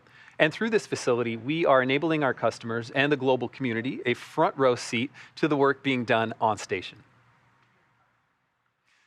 We are now T-minus 37 minutes and 31 seconds from the second all-private astronaut mission to the International Space Station, and the first for any representatives from the Kingdom of Saudi Arabia. Falcon 9 propellant loading began at T-minus 35 minutes. RP-1 fuel loading is underway on both S1 and S2.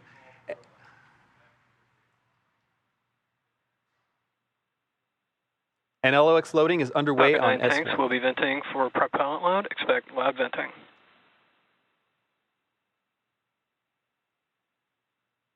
With propellant load, let's go check in with John I.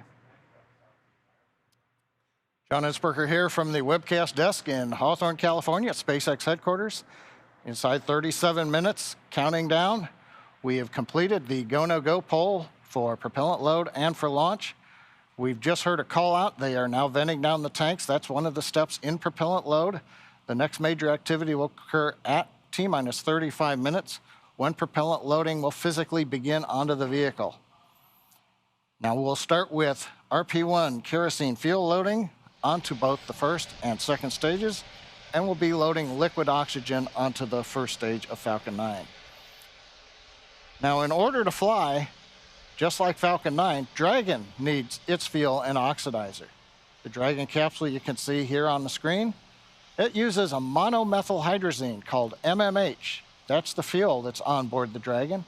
and nitrogen tetroxide, or NTO, is the oxidizer.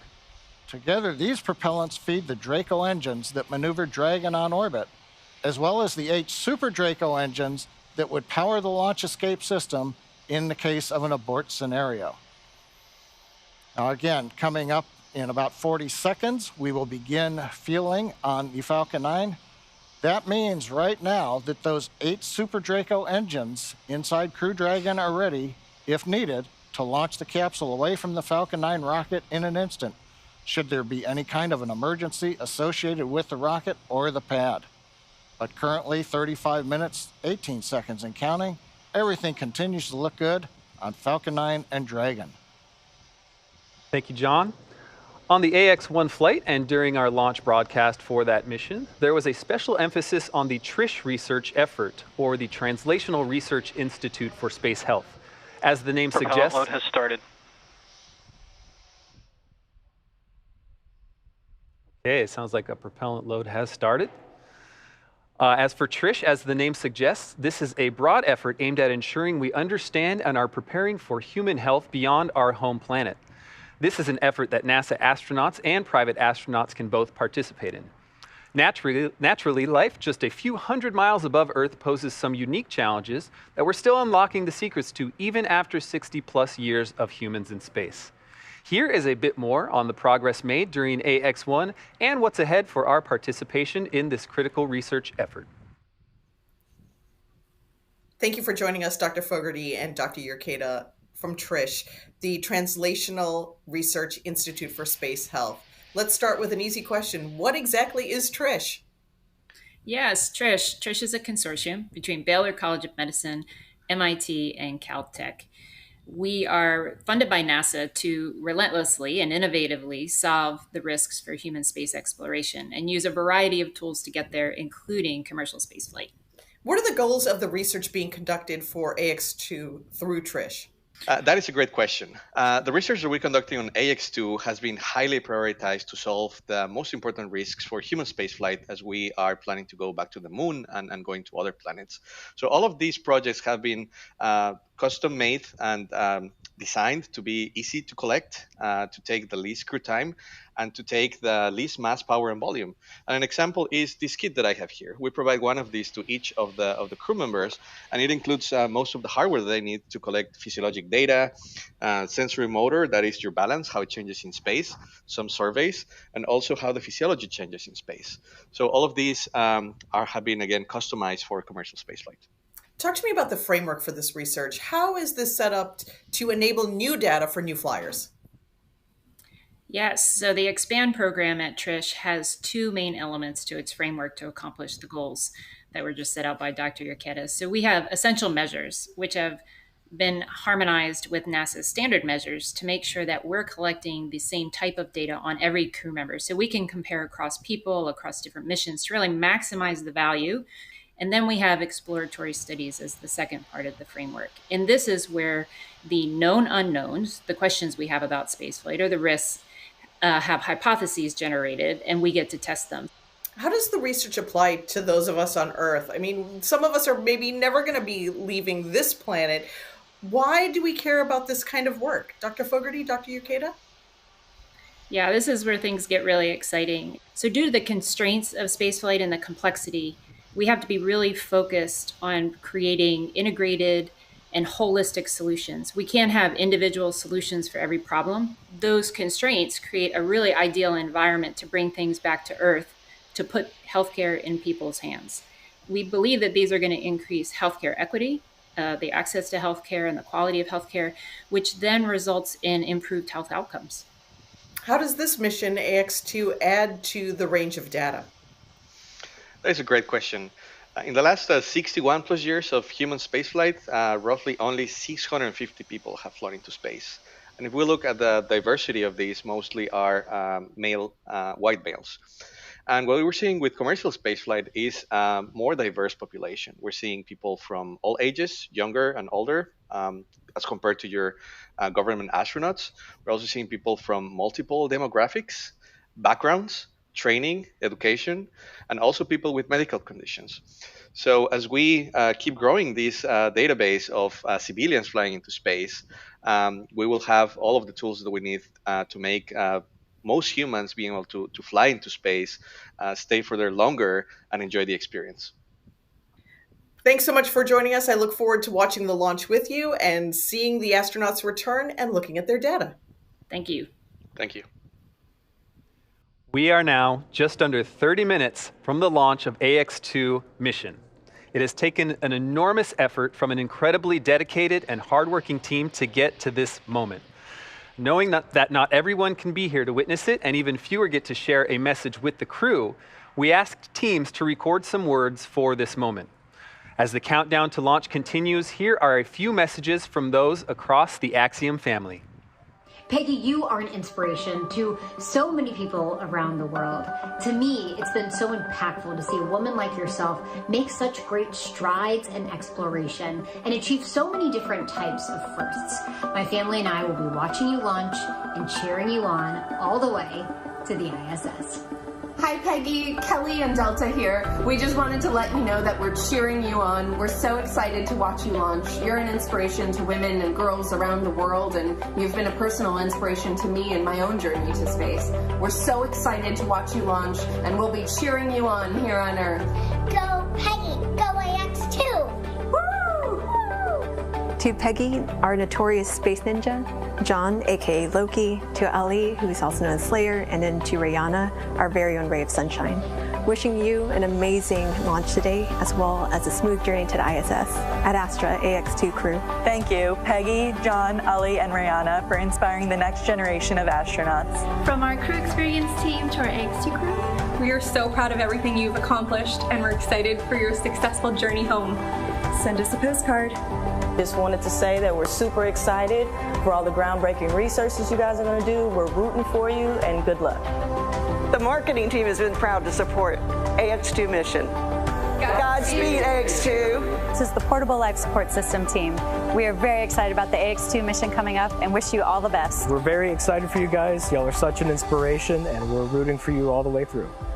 We wish you a safe and successful mission. We want to congratulate the AX2 crew. Thank you so much for all of the inspiration, and we wish you the best on your journey. AX2 crew, we're proud of you and good luck. Hey AX2, all of us in avionics wish you safe travels and lots of fun. Godspeed. This is the Environmental Controls and Life Support Systems team at Axiom Space. We're super excited about the AX2 mission and want to wish the best to the crew. AX2 crew, we are so proud of you here at Axiom Space. This is the systems engineering team on the station program. Godspeed and Ad Astra on this groundbreaking mission. From human resources to you, go AX2! We're sending all of our support to you guys from here in Axiom headquarters, and we just wanted to say congratulations on the AX2 mission. Hey, this is Ryan Lee from the Pressure Garment team, wishing you on the AX2 flight all the best. Godspeed, guys. Go team! Go team, go team, go team, go!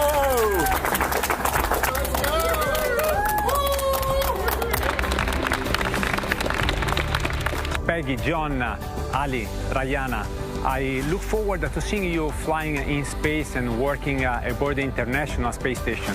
I also wish you to enjoy your staying aboard for this another Making History mission. We are all proud of you, and we wait for you on the ground, and Godspeed. A big thanks to all those who contributed to those videos and everyone behind the crew today. A lot of really excited teams out there.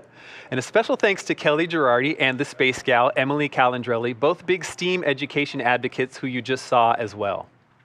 They dedicate their influence to increasing literacy and interest in science, especially for young girls, which is awesome. Yeah. You know, Emily and Kelly are both moms to young girls, so it's safe to say that they have front row seats to knowing what is cool and inspiring. Now, speaking of front row seats, it's been feeling like we have one of our very own looking at Pad 39A with these camera views that we've been getting all morning and afternoon. Now, let's take a moment to get acquainted with the vehicles that you see there on your screen. The Falcon 9 rocket with a Dragon spacecraft on top together stand at about 215 feet, which is almost 30 feet taller than the Leaning Tower of Pisa in Italy. Falcon 9 is a reusable two-stage rocket, which means it's kind of like two rockets in one, the first stage and the second stage. The first stage is the bottom two-thirds of the vehicle. Today's booster is flying for the first time. You can think of it as the large bottom white portion and the middle black portion. So that's what we mean when we say the booster. The first stage is responsible for accelerating Falcon and Dragon through the Earth's atmosphere and into space. In order to do that, it has 9 Merlin engines at the bottom of the stage. Prior to liftoff, the Falcon 9 first stage is... Stage 2 cryohelium load has started. Actually, and currently underway, is being loaded up with nearly 1 million pounds of fuel and liquid oxygen. The Merlin engines on the first stage are optimized for sea level. They achieve 190,000 pounds of thrust during ascent and descent. The first stage accelerates the vehicle through the Earth's atmosphere into space and then separates from the rest of the rocket about 2.5 minutes into flight. From there, the first stage will head over to LZ-1. It will do what no other orbital class rocket in the world can do. It'll go right there, make its way back to Earth. Today marks the first time we are landing Falcon 9 on land for a crew mission. Previous crew missions landed on a drone ship stationed in the Atlantic Ocean. So pretty exciting first for us today. Landing back on land has a lot of benefits. For example, it eliminates the need for our recovery team to be stationed out at sea for days, and it improves our turnaround time to get Falcon 9 ready to fly again. Now, above the first stage is the second stage. The second stage has a single Merlin vacuum, or MVAC engine, and that ignites after the first stage separates. The second stage is essentially a smaller version of the first stage, whereas the first stage is designed to power the vehicle out of the Earth's atmosphere and through the forces of gravity. The second stage is specifically designed to operate in the vacuum of space. The second stage powers the Dragon spacecraft to its targeted drop-off orbit. The Dragon spacecraft itself is capable of carrying up to 7 passengers to and from Earth orbit and beyond. But as we've been seeing with those views inside the capsule, today we're carrying 4 people. We have the 4 members of the Axiom 2 crew. It's the first private spacecraft to take humans to the space station and the only spacecraft currently flying that is capable of returning significant amounts of cargo to Earth. Like the Falcon 9 rocket, the Dragon spacecraft is also reusable. This will be the second flight for this particular Dragon spacecraft. This is Dragon Freedom that the AX-2 are flying in today. It previously supported NASA's Crew 4 mission in April 2022. Now, we are awaiting our T0 coming up in just over 23 minutes from now. The ground operations teams are doing a series of system checks to make sure both Dragon and Falcon 9 are ready for launch. Let's take a look at what the ascent portion of the mission will look like. Now, once we hit T0, we're going to watch Falcon 9 and Dragon lift off from historic pad 39A and make their ascent. Now, about 43 seconds into flight, Falcon 9's engines will throttle down to help pass through the period of maximum dynamic pressure on the rocket, what we typically refer to as max Q. It's worth noting, once we hit max Q, we'll be going supersonic, faster than the speed of sound. Dynamic pressure, we can throttle up our Merlin engines once again. From there, at about 2.5 minutes into flight, we have a series of 3 events that happen in rapid succession.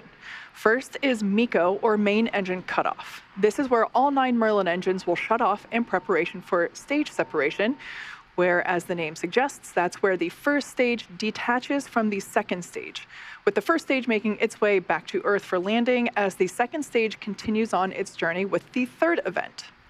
That event is SES-1, the second stage engine start number 1. That's where the Merlin vacuum engine lights up and propels the second stage, along with our AX-2 crew and Dragon, into orbit. As Stage 2 heads towards its targeted drop-off orbit, Stage 1 will execute 3 burns in order to make its way back to Earth. The first is the boost back burn, where 3 of the Merlin 1D engines will reignite and then shut down. This helps to head the booster back to Cape Canaveral. The second burn, or the entry burn, helps to slow the stage down in preparation for entry back through the Earth's atmosphere. At about 90 seconds after Dragon gets into orbit, Falcon 9 will then land back on Earth. The landing burn will bring the vehicle speed down rapidly in order to land back on land near the launch site today around 8 minutes into mission. I should say that actually happens about a minute prior to that second engine cutoff. Yep, you're right, Kate. So as the first stage is back on Earth, the second stage will cut off its single Merlin engine that was ignited right after stage separation. Once this happens, we wait for that all-important confirmation of a good orbital insertion. Then Dragon will begin its preparations and separate from the second stage.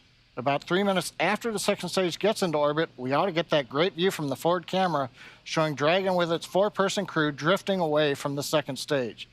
And once Dragon is a short distance away, it will begin checking out those Draco maneuvering thrusters to make sure that Dragon continues to increase the separation distance from the second stage.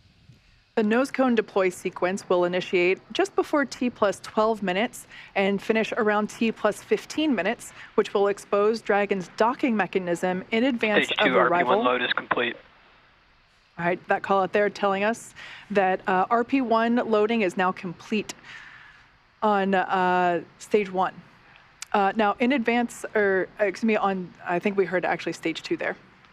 Now, that docking mechanism exposure will be in advance of arrival to the International Space Station. Now, with that, let's head over to Leah at Johnson Space Center in Houston for another update on how things are going there with station preparation. Hey, Leah. Hey, Kate.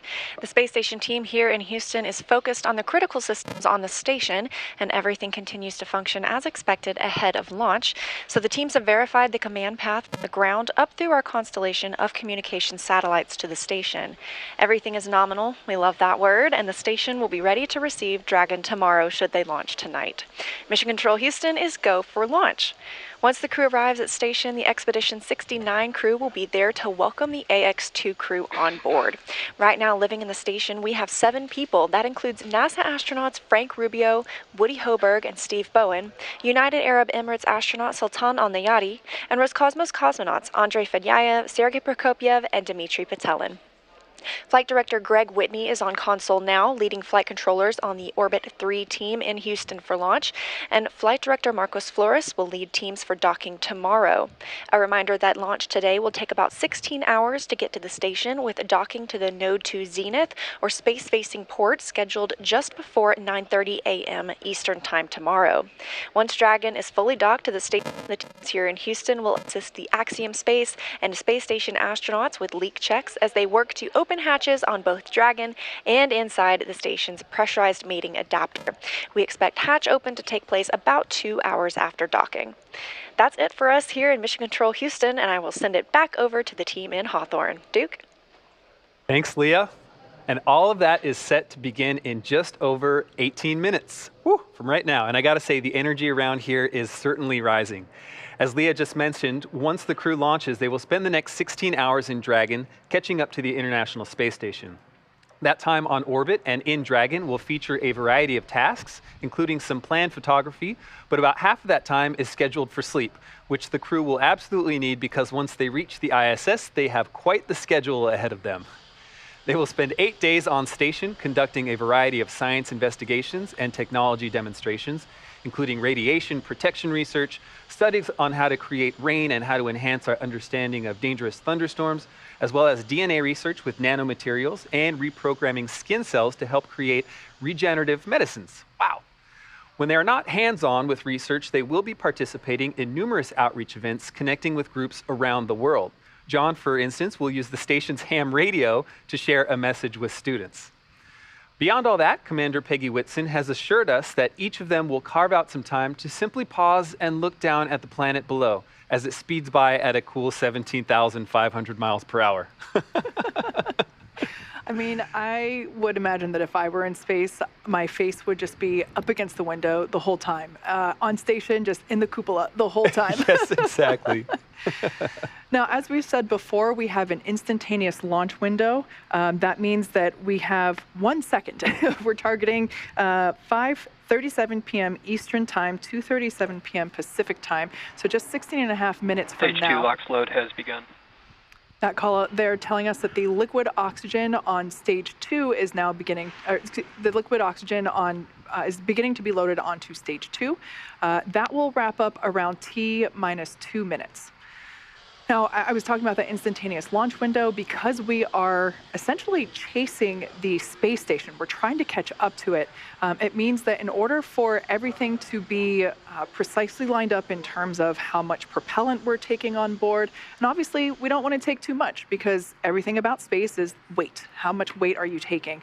And so we want to optimize our path to the International Space Station. And so we basically have that instantaneous moment to take off. All right, and that moment is coming soon. And as we approach the final moments of our countdown to launch, Axiom Space CEO Mike Suffredini wanted to take a moment to reflect on this, the second Axiom Space mission. This mission today is very meaningful for Axiom Space. It's a watershed moment because it's our opportunity to really start bringing the rest of the world to the International Space Station. We're honored that the Kingdom of Saudi Arabia is flying with us here today. The 2 crew members flying are fantastic. They've done a great job in training. Of course, John Schaffner's been with us for a while. He's a backup on AX-1. We're excited for him to fly. Of course, the commander's Peggy Whitson, and while she's the first woman commander for a commercial mission, that's a big deal to us. I really don't think it's a huge deal to Peggy. She's flown so many times. This is, like riding a bike. But we're very excited for this crew, and we're looking forward to their mission. So, we don't do this by ourselves. Axiom is a wonderful company with fantastic employees. They've done quite a bit of work to get to this point.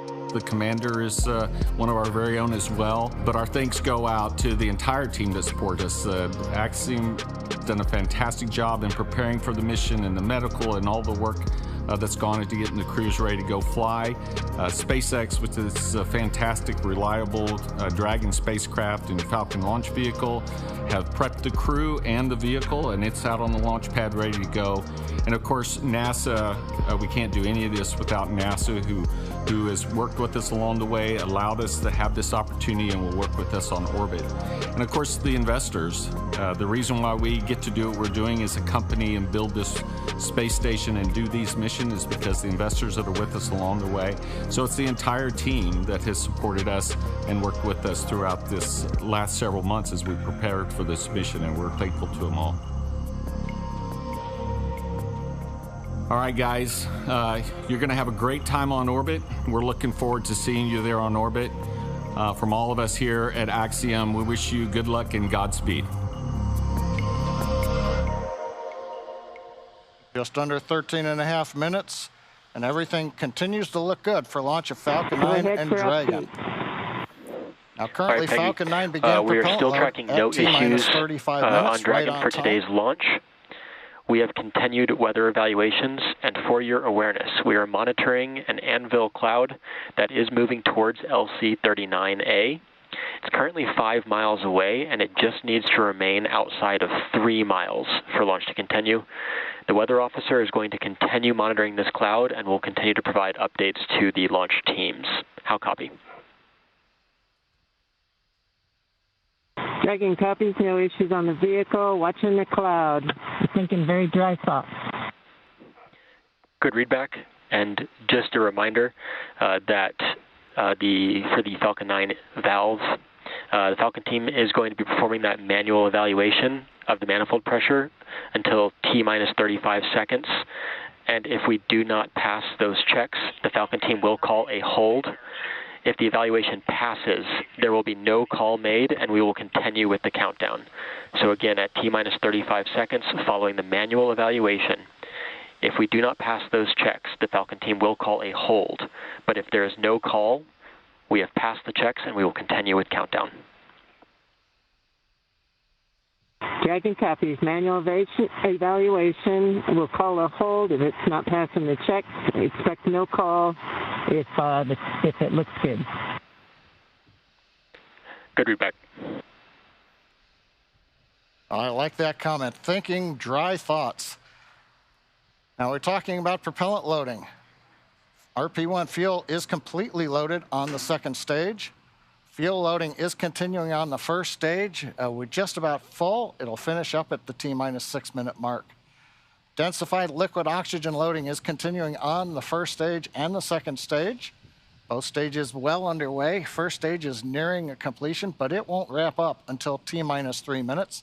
The second stage just began a few minutes ago. That'll wrap up at T-minus 2 minutes. As we get closer to launch, we will do various checkouts. One is the thrust vector controllers. These are what move the engine nozzles around on the first and second stage engine. And when we move those nozzles, we call it TVC wiggles. Those will be done inside 10 minutes. We'll also be doing checkouts of throttle valves on the engine. Now the range currently is go. Air and sea space are clear. The weather, you heard the briefing from the Corps up to the crew. We're watching one anvil cloud. It's within 5 miles, but it's got to just stay more than 3 miles away, and we will be go to fly. And meanwhile, the Dragon team also had reported they're working no issues. Everything is complete through the countdown. The comm checkouts are finished. The access arm is retracted. The launch escape system is armed. The crew is strapped in and ready to go. We're coming up on final instructions of the crew. We'll hear that at T-minus 10 minutes. They'll configure their displays for launch. They'll get the last messages, and then we'll go into the terminal countdown sequence. Let's listen into the countdown net. Dragon SpaceX, confirm crew displays are configured for launch. And SpaceX Dragon, we can confirm crew displays are configured for launch. SpaceX copies. And on behalf of the entire SpaceX team, we are honored to have you aboard Dragon Capsule Freedom today on its next trip to the International Space Station and the second Axiom crew mission. We wish you a great mission, good luck, Godspeed, and enjoy the ride. Let freedom fly. Hear the crew calling back to the ground, let freedom fly. We see them applauding. Everything continuing to look good. We're coming up on 9 minutes to launch. Next major event is going to be engine chill at T-minus 7 minutes.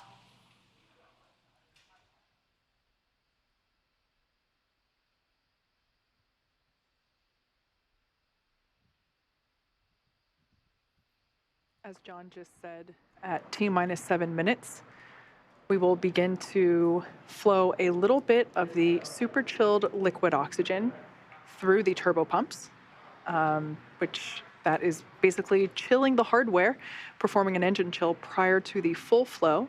We do that in order to help minimize the chances of the hardware experiencing any thermal shock when that full flow of super chilled liquid oxygen occurs.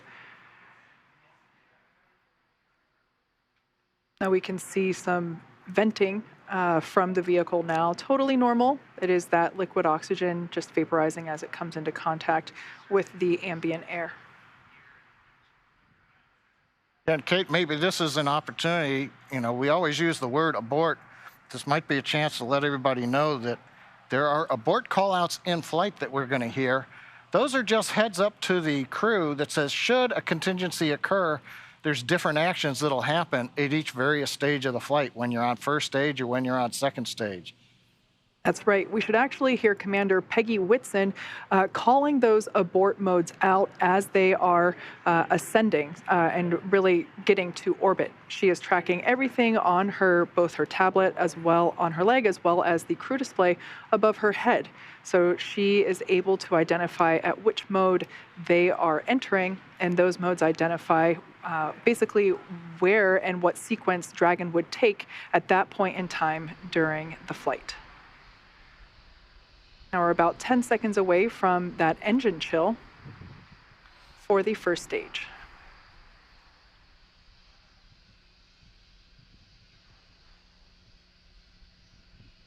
Engine chill has started.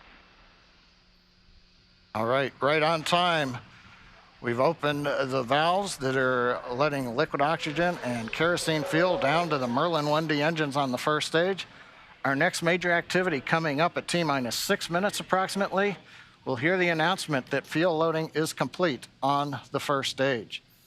And one other comment, while we were hearing the briefing to the crew at the T-minus 10 minute mark, we also heard reference to a call out that may or may not be made at T-minus 35 seconds. Many of the checkouts of the Falcon 9 are done by computer in the last minute. There is one today that requires an engineer to look at some data. if, for example, that system had an issue, that would be called out at T-minus 35 seconds. Right now, everything continues to look good, though, on Falcon 9.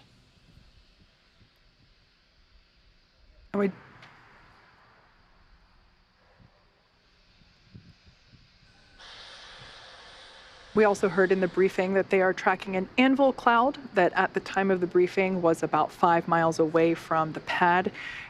They are tracking it. It just needs to stay outside of 3 miles, so everything still continues to look okay on that front. The next call out that we'll hear in about 30 seconds is that Dragon has transitioned to the terminal count configuration. That's basically an indication that the Dragon spacecraft has taken over the spacecraft's countdown and will at that point be on internal power.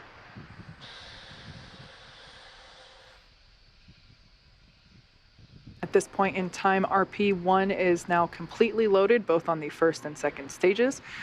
LOX load continues on both stages.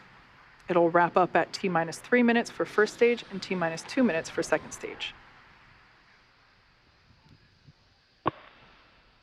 Dragon tanks are pressurizing for Strongback retract.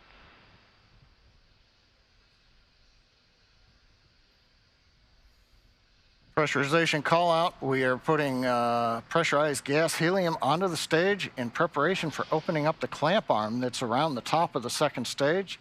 That'll happen just at about the T-minus 4 minute mark. The clamp arm will open, and about 10 seconds after that, the Strongback, the structure alongside the Falcon 9, will recline just about 2 degrees away. We've heard the call out, Strongback is retracting. That starts the sequence now in the ground computer to open the arms and then recline that Strongback about 2 degrees away.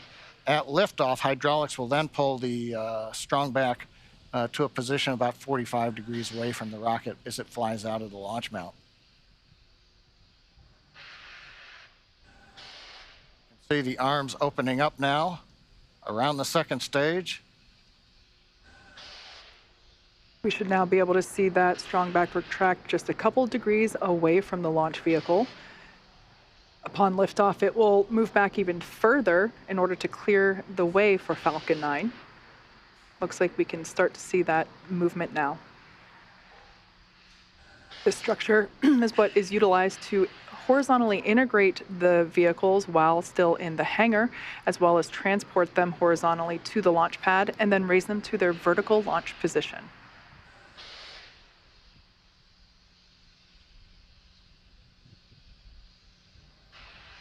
And we've got the Strongback is now, you see a little bounce there as it stops. Stage 1 LOX load is complete. And right on time, stage 1 LOX load is complete. We're down to just loading a liquid oxygen on the second stage. That'll wrap up just after T-minus 2 minutes, at which point we'll have the 1 million pounds of propellant on board Falcon 9 ready to fly. We can see the vehicle continuing to vent some of that gaseous or the liquid oxygen that has now vaporized. Dragon is in terminal count and is on internal power.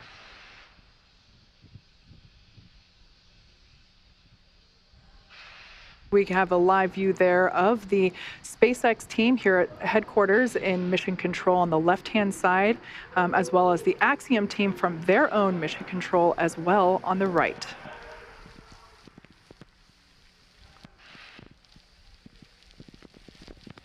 Dragon SpaceX for weather. Looks like the system has cleared, and we're looking like we're go for launch for weather. All right, we've heard a good news information to the crew. Dragon copies. We're letting them know that it appears the weather is going to avoid the area. That is great news indeed.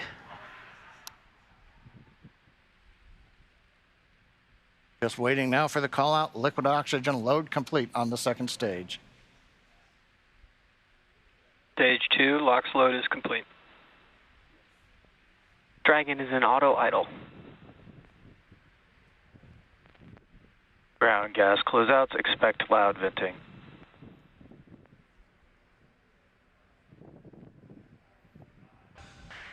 At venting, we're now bleeding off excess pressure in the Strongback. That's what's giving that large white plume. as cold gas meets the warm Florida air and condenses the moisture. We're coming up on 1 minute where the flight computers will take over the sequence. Let's listen in to the launch of Falcon 9 with Dragon and the Axiom 2 crew.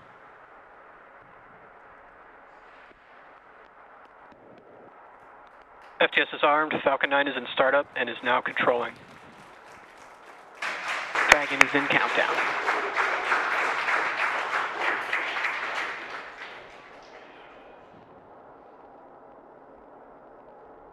Dragon, SpaceX, go for launch. Dragon, copy. Go for launch. T-minus 30 seconds.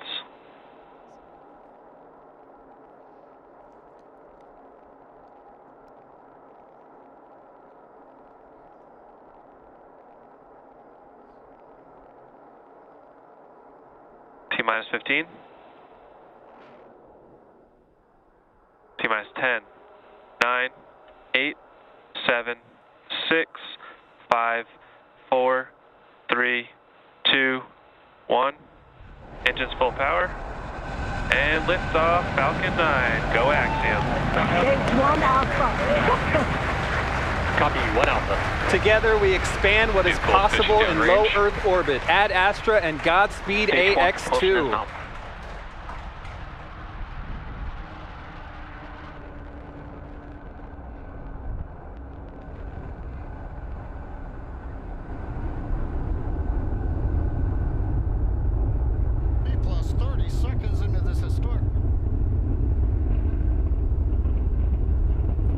Plus 36 seconds into flight.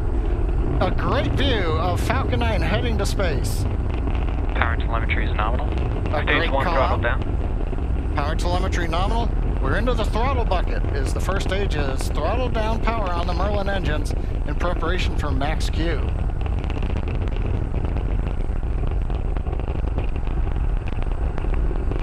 Falcon 9 is supersonic. Faster than the speed of sound as we're getting great views from the first stage camera looking back at Kennedy Space Center Complex 39A. Stage 1 throttle up. Max Q. We're out of the throttle bucket. Stage 1 Bravo. Copy, 1 Bravo.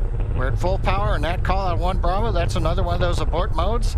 As we get higher and faster, the logic for Dragon should a contingency occur changes from stage to stage. Impact chill is underway. Chill announcement says we're getting the turbo pump on the second stage engine cooled down in preparation for its light up coming up in just another minute from now.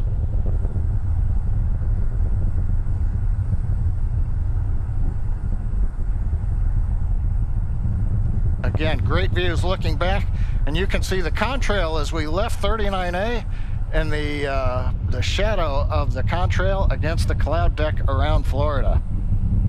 Now we're coming up 3 big sequences and a view live of the crew inside Dragon.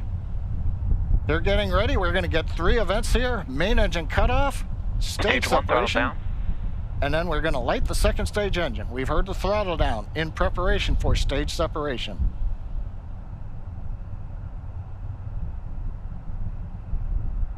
Eco. 2 Alpha. Stage separation confirmed. Copy, 2 Alpha. And back ignition. Stage 1 boost back startup.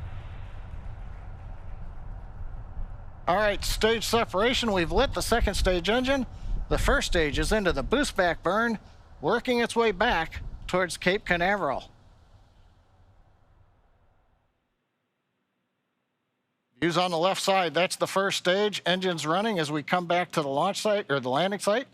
Second stage engine nozzle is visible on the right side as we're powering the Axiom 2 crew into low Earth orbit on the way to the International Space Station.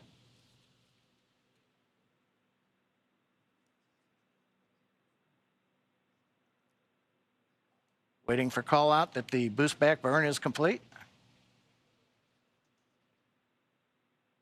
Stage 1 boost back shutdown. Right on time. First stage completed the first of 3 burns heading back to the landing site. Second stage continuing on power and on trajectory. Acquisition signal, Bermuda. We head northeast, the Bermuda ground station. Dragon, SpaceX, trajectory nominal.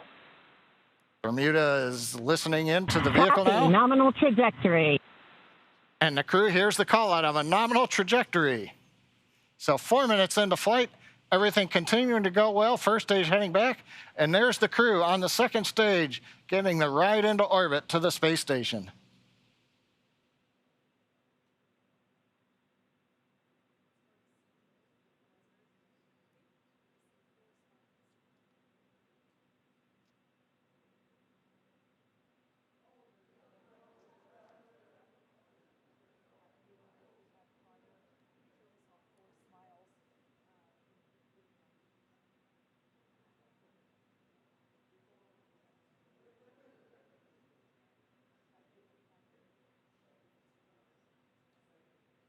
Coming up, we're waiting for the next trajectory call out from the guidance officer. Dragon, SpaceX, trajectory nominal.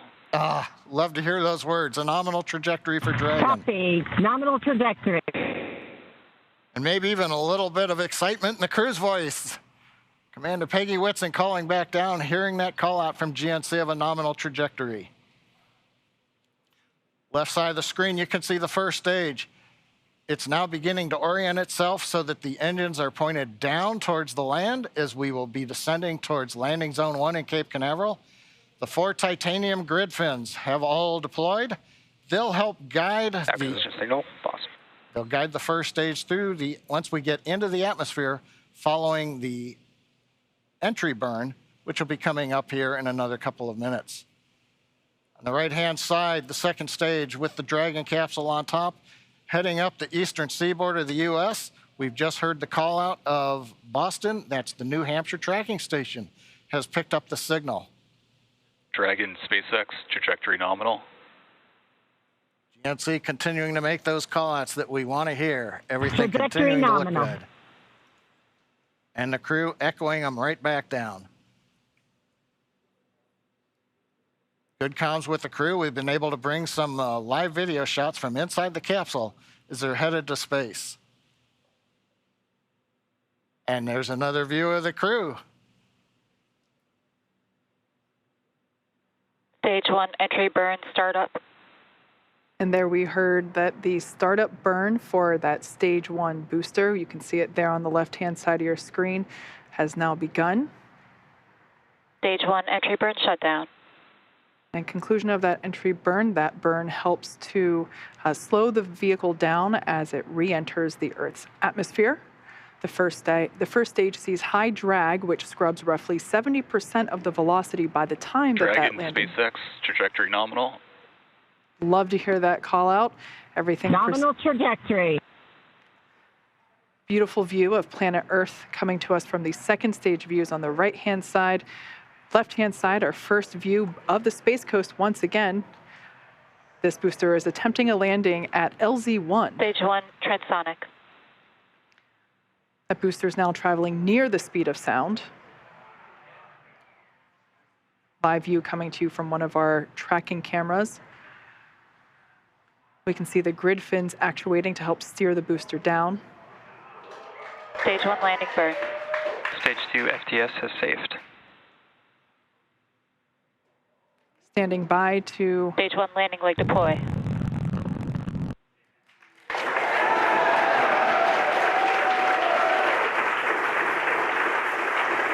There you Stage can... 1 landing confirmed. You can see that first stage has landed back at LZ-1. This is the first time that we have performed a land landing on a crew mission. Coming up next will be second engine cutoff, or SECO, and that's where after that engine cuts off, the second stage will coast for a few minutes until Dragon is commanded to separate. Stage 2 is in terminal guidance. We're expecting SECO to occur in about 20 seconds.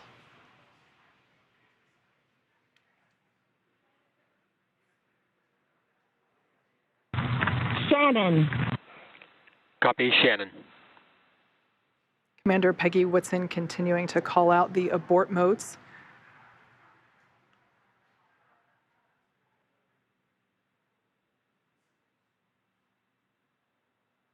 Pico. All right, on-time shutdown of that second engine. Also confirming that the launch escape system is now disarmed. Dragon SpaceX, nominal orbit insertion. All right, and there's that call out. We can confirm good orbital insertion. Copy, nominal insertion. Dragon SpaceX, launch escape system disarmed. We can see the crew playing with their harnesses. Copy. Now that they are in zero-G, which I think we just got a view of our zero-G Stuffy.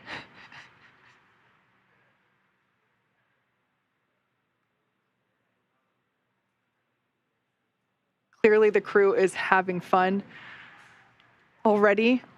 Right after liftoff, I think we heard a laugh coming from Commander Peggy Whitson, which, being a NASA legend and one of the most decorated astronauts of all time, it's amazing to hear that even a space veteran as she Lost signal, Cape. still has fun at liftoff.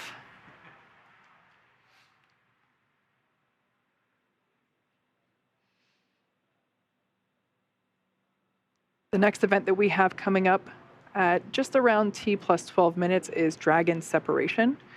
That's where the Dragon spacecraft and trunk, so collectively referred to as the Dragon spacecraft, will separate from the second stage. Acquisition signal, Newfoundland.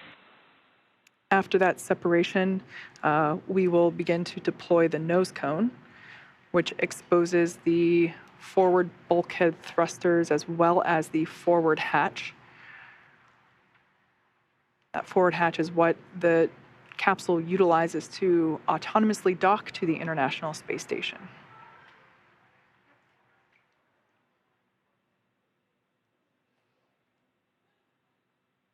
Going from left to right, everyone's having fun, clearly. We have mission specialist Rayana Barnawi. To the right of her is pilot John Schaffner. Then we have Commander Peggy Whitson. And on the far right, mission specialist Ali Al-Karni. We can see that the excess strap on some of the harnesses, as well as the writing utensil for their tablets, they continue to play around with as they are experiencing zero-G for the first time. At least we can say that for 3 of the 4 astronauts on board today.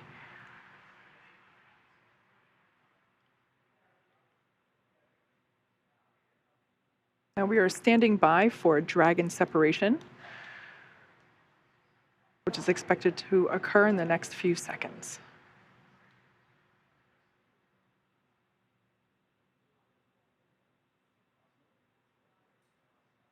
Dragon separation. And there you can see live on your screen that Dragon trunk and capsule. Dragon copy. Dragon copy. That's a really cool view. That's actually SpaceX launch director. A very great flight. Wish you safe travels. And a few words from our chief engineer as well. Thanks for putting your trust in the Falcon 9 team. Hope you enjoyed the ride to space. Have a great trip on Dragon. Welcome home to zero-G, Peggy. That was SpaceX Chief Engineer Bill Gerstenmaier. Good to be here. It was a phenomenal ride.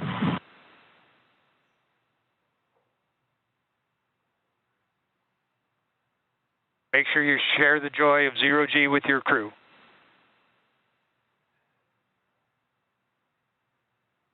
We will do that.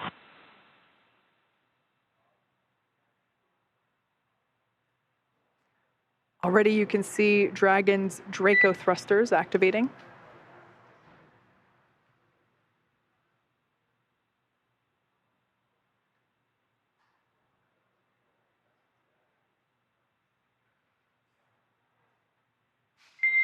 Dragon SpaceX, nominal dehumidifier activation and service section Draco checkouts.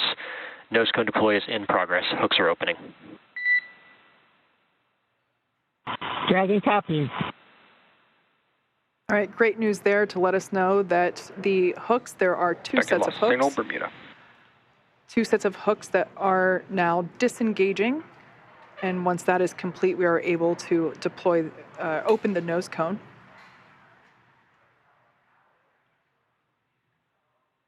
We should see that nose cone deploy in about a minute.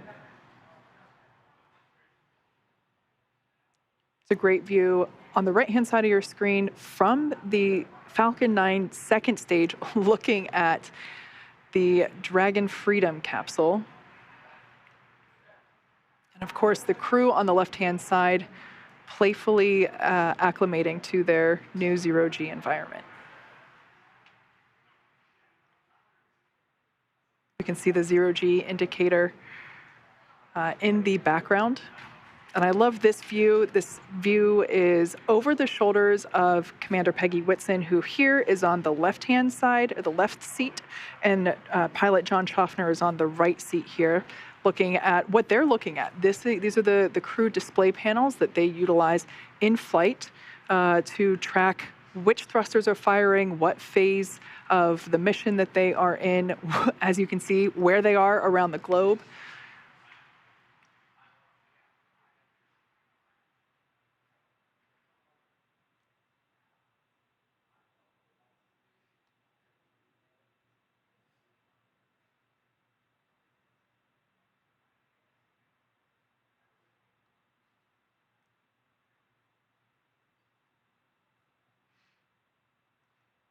All right, as we can see, crew getting acclimated. The nose cone hooks are in the process of being disengaged, so they are starting to open. And once that is complete, we are able to open the nose cone and expose the forward hatch. So incredible. Well, today's launch is certainly one more for the history books, and yet the story is just getting underway. Leah, with the crew officially on their way to the International Space Station, how are things tracking there in mission control at Johnson Space Center? Hey, Duke. Well, the chase has officially begun with Dragon heading toward the International Space Station. So with the successful launch of Axiom Mission 2 at 7 p.m. Eastern, the teams here at NASA's Johnson Space Center are going to be monitoring Dragon's flight to the International Space Station over the next 16 hours. Our role in this journey really kicks in at a period called Integrated Operations. This is where Dragon is much closer to the station. And at this point, NASA, SpaceX, and Axiom space teams are all in lockstep to get the crew safely docked. The teams here are preparing for a docking of AX-2 to the station at about 9:30 a.m. Eastern Time tomorrow. We're going to begin joint coverage of that phase at 7:30 a.m. Eastern Time. But for now, that'll be it for us in Mission Control Houston tonight, and I'll be back with you tomorrow for docking. Back to you, Kate and Duke. Yeah. Now, over the next 16 hours, Dragon will execute a series of burns to gradually raise and line up the AX-2 crew for docking with the International Space Station in what we refer to as activation and rendezvous phase of the mission. Now, in just a few minutes, the crew will get to change out of their spacesuits and get a little bit more comfortable for flight, and will enjoy their first meal aboard the spacecraft. I'm sure that'll be a lot of fun, the first time for 3 of them eating in microgravity. And then Good, Hilly. At 2 p.m. Pacific, they will get ready for a rest period that will last about 10 hours, 8 hours for actual sleeping, and a couple hours for pre- and post-sleep activities. And then before they arrive at the station, we'll have 2 potential opportunities to chat briefly with the crew on orbit. One later this morning around 11:10 a.m. Pacific, and one early tomorrow about 12:10 a.m. Pacific. While we're hopeful that one of these will work out, neither opportunity is guaranteed, as they are dependent on both crew schedule and ground station coverage. But if we're able to support, we'll make an announcement on our social media channels no later than 15 minutes before the event start time.